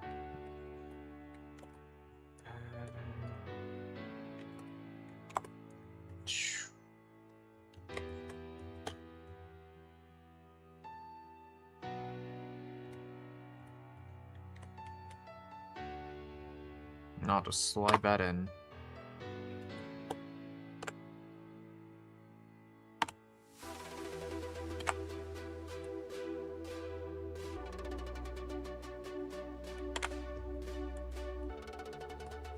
Alright, that doesn't make any sense. Last time I checked it didn't. Oh, that's why.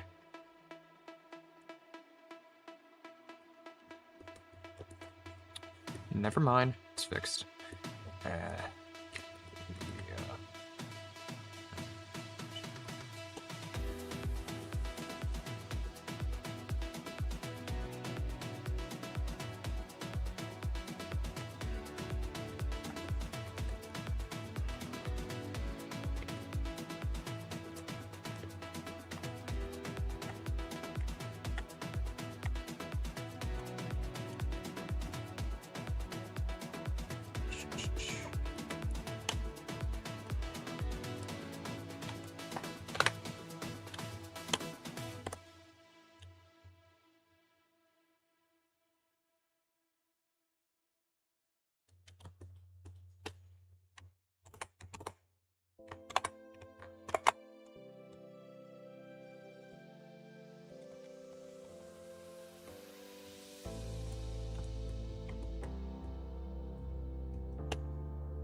Rats over here.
I had to go, but keep up the great work as always. I'm glad I made it to the stream, but almost all the way through. Oh, yeah, that's a good achievement. But, yeah, thank you for tuning around and staying around.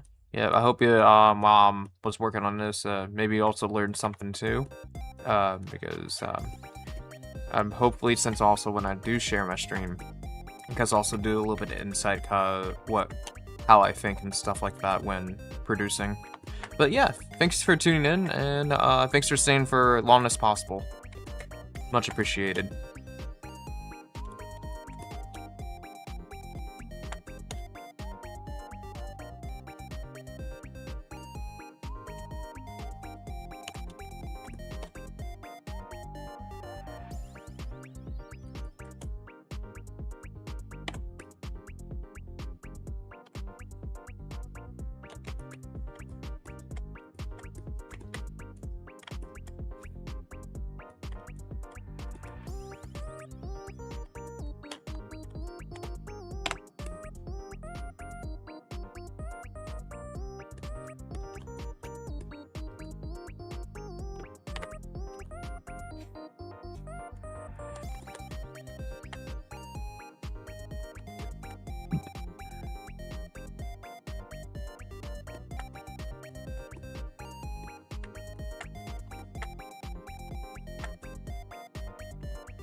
Hello, your art looks amazing. Thank you very much, much appreciated.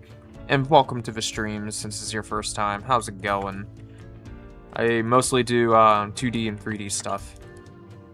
And if you want to take a look of my passion projects and what will I have soon in the future, which I did started doing, got into VGen, but I'm still trying to play around to see if it's right for me or not. But we'll see. I'm still setting it up. So, but at the moment, I'm working on a solo game project here.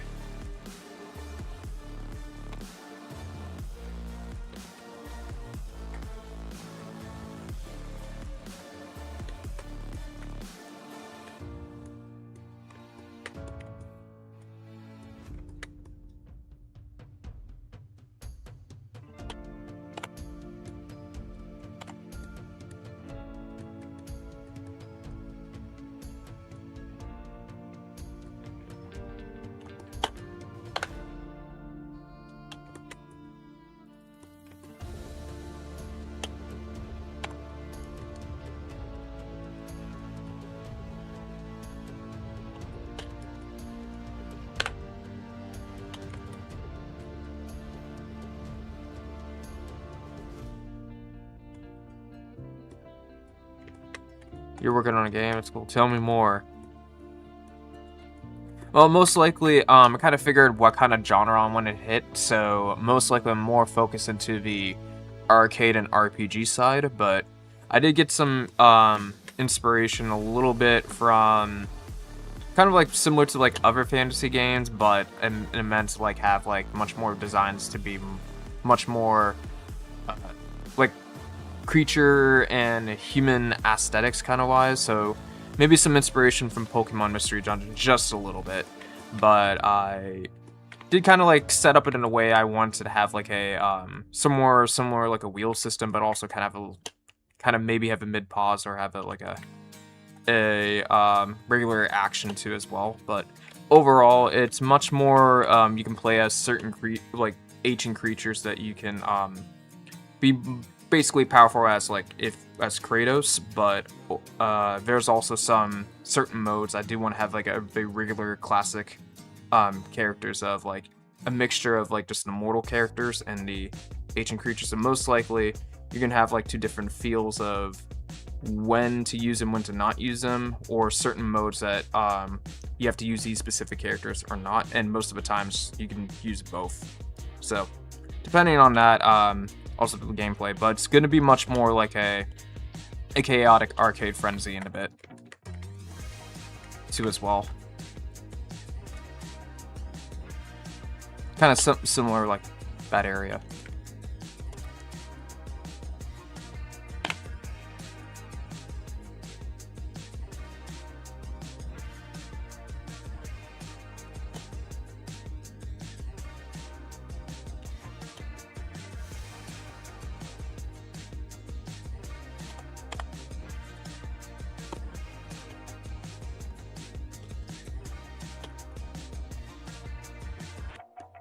Sounds cool. I love those types of games. Thank you.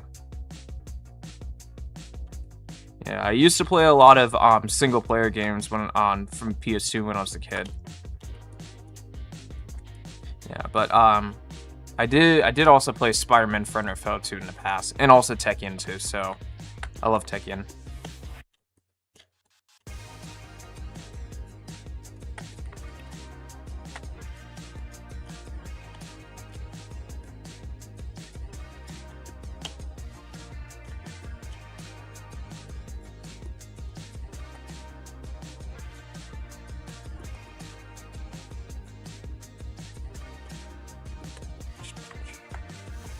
But here's the other character model that I did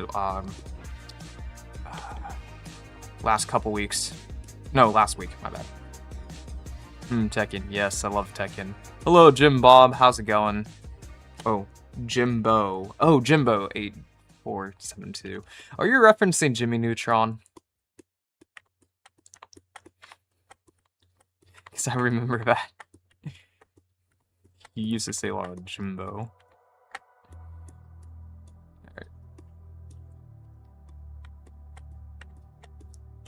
Alright, yeah, but that's it for that one. But yeah, I do have others too as well. I do have a high detail version, but I'm mostly gonna use it for like maybe in the future for promotional stuff or 2D panels in case if I want to have like a comic theme one day. But most likely, the only the characters that are playable are going to have like a detailed sheet, but most of them are going to be tiny chibi.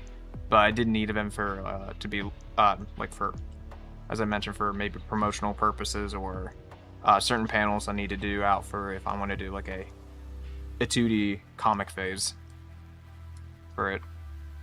Because I do like illustration and comics a lot too, but at least the aesthetics of it. And there's that one too.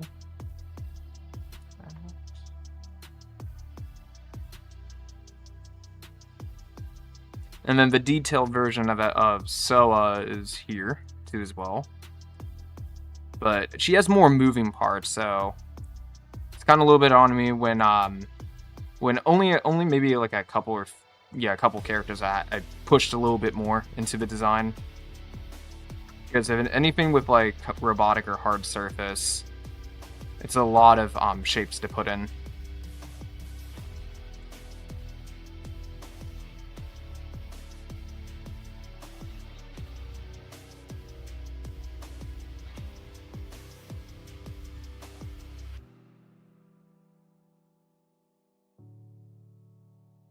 I'll share one more, but share. But I do have like a few other characters though, but it's on Blue Sky for now. And then once I get a little bit further into it, I'll post it on ArtStation eventually.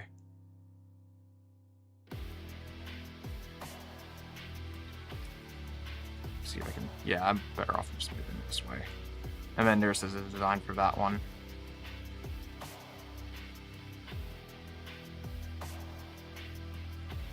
Thank you for the follow, much appreciated.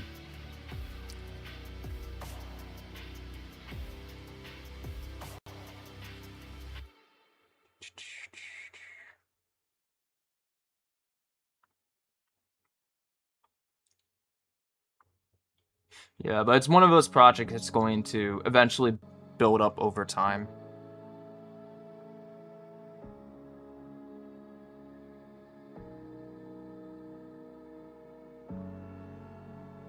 But at least for tiny chibi models, you can get away with a lot more multiple animations. But usually the detailed ones you can get some animations in, but if you're doing it solo, it's kind of like very tedious.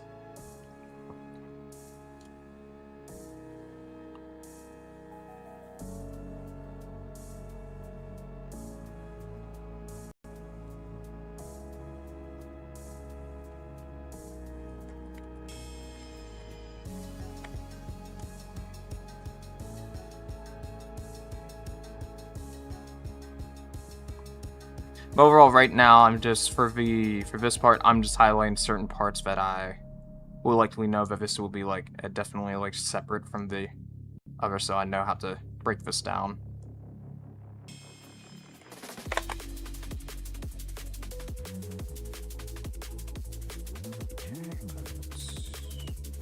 So the two things I need to highlight, I believe, is this hand and that. I'm probably not gonna highlight. Yeah, I'm not gonna highlight this arm over here. This is obvious enough. Ears, maybe in for front and back. They have to kind of be separate.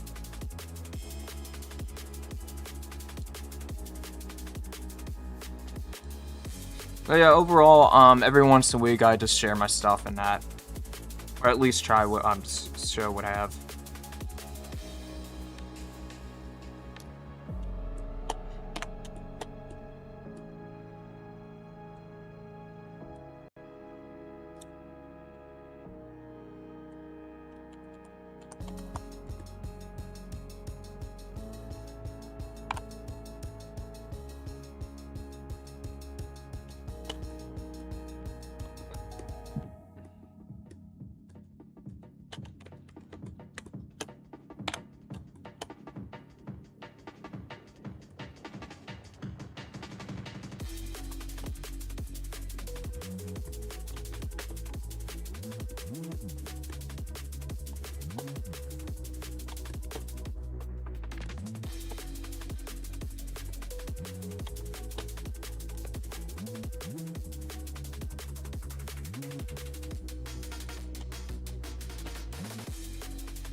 If I do this as overlay. Oh, actually, that may help. Yeah, overlay makes it a bit much better, easier to see. Yeah, I'll roll with that.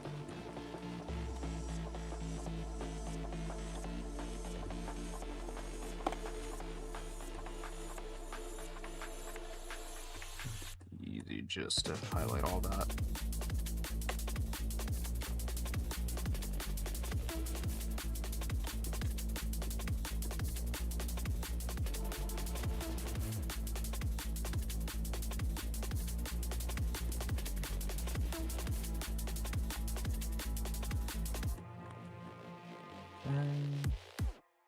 I've been trying to learn to code to make my own game and website. Oh, cool, cool, cool.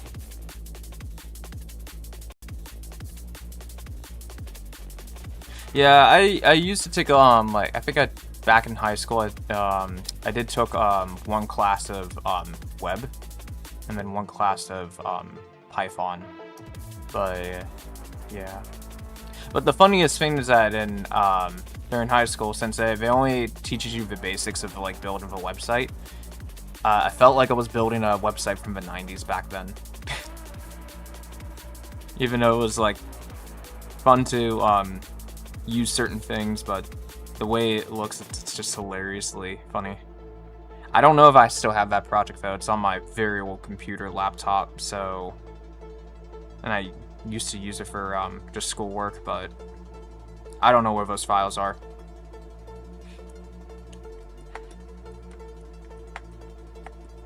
And then the Python one was on a cloud-based class. The funniest thing, I did design like a little animation where, if you remember Shoop the Whoop, like from Laser Collection, I try to create something out of it, having the planet just shoot lasers out of its mouth and just transforms into like a red giant or something.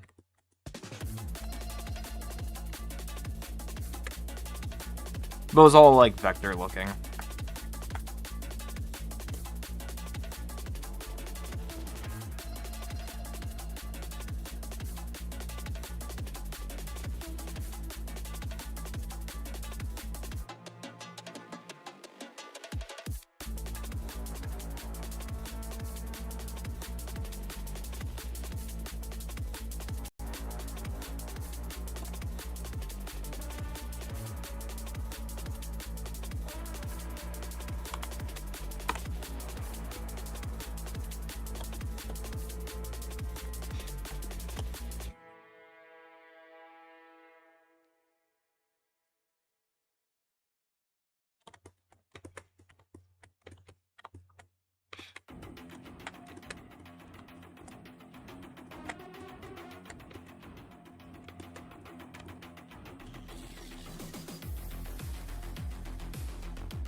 Wait, go over here and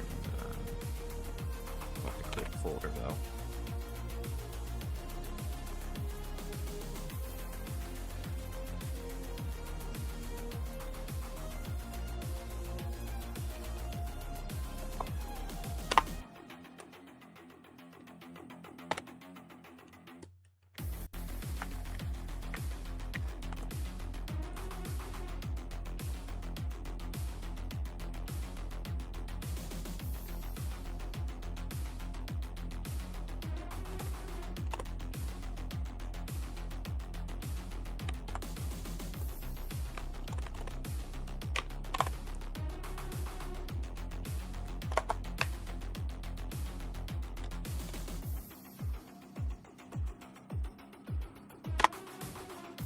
And it's just easier enough just to do that.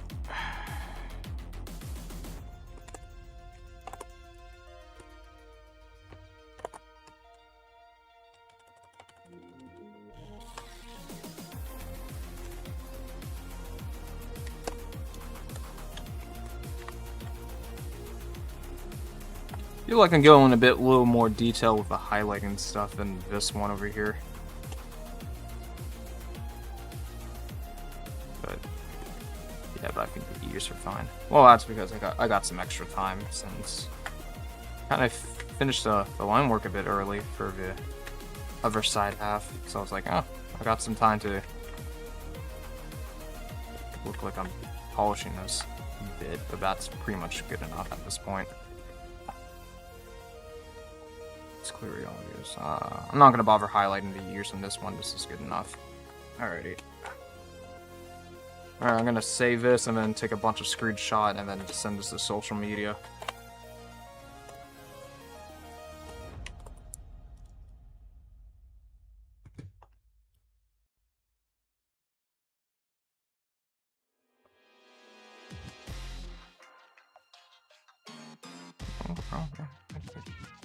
And shift tab. Escape.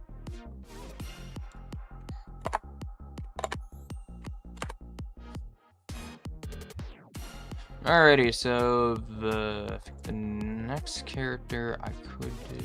Well, I got technically 3 left to do the chibis.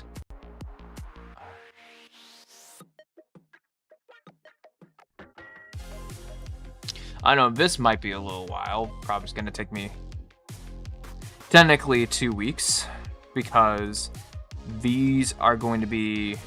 They're the same character, but they have like a certain ability though. But technically it's going to be 2 models when they swap in and swap out, so it's technically considered 2 characters in a way, in terms of workflow. So probably, yeah, it's probably definitely going to be 2 weeks for that, just to miniaturize that. But yeah, because I'm just working on something on that side. But if I was just 100% just doing all this, then it'll just probably be like close enough to 7 days. I'm speed running it.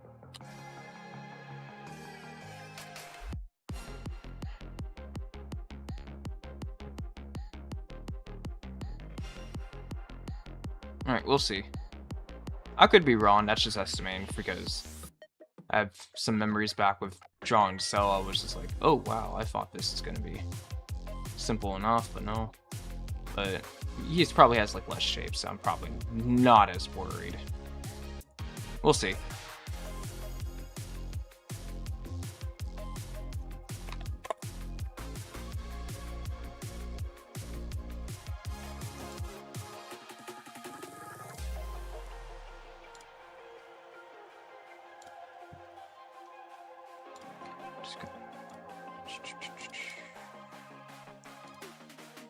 Oh, I was there.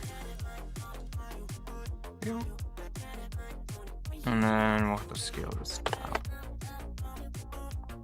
Save on performance.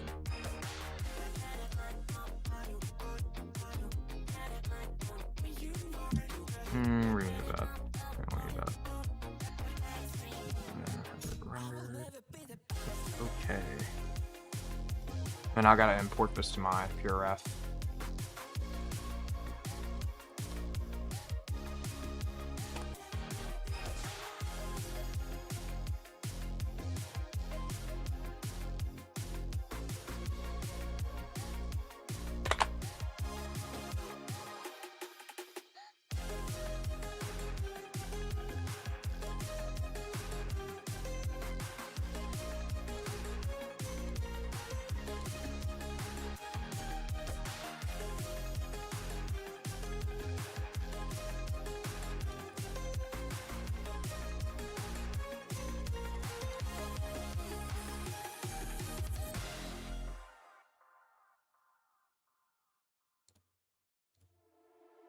Oh, my bad. I did a PNG.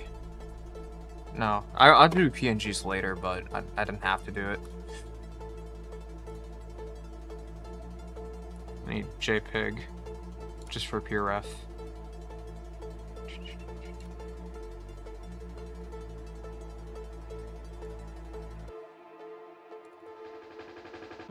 Ah, that's why I was like, huh, there's nothing there.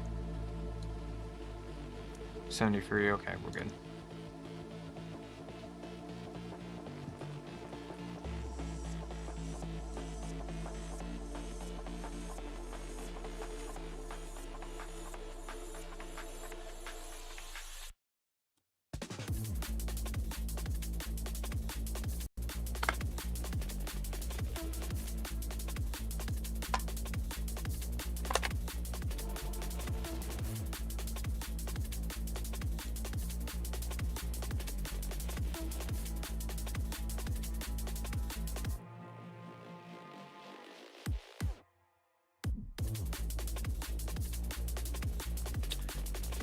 Okay.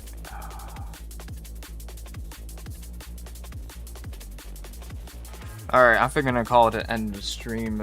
6 minutes a bit early, since going got not that much time left, but overall, I think we made some good accomplishments and stuff, so that's cool. So now, I think I'll get started on my other reference sheet tomorrow. But anywho, thank you all for watching.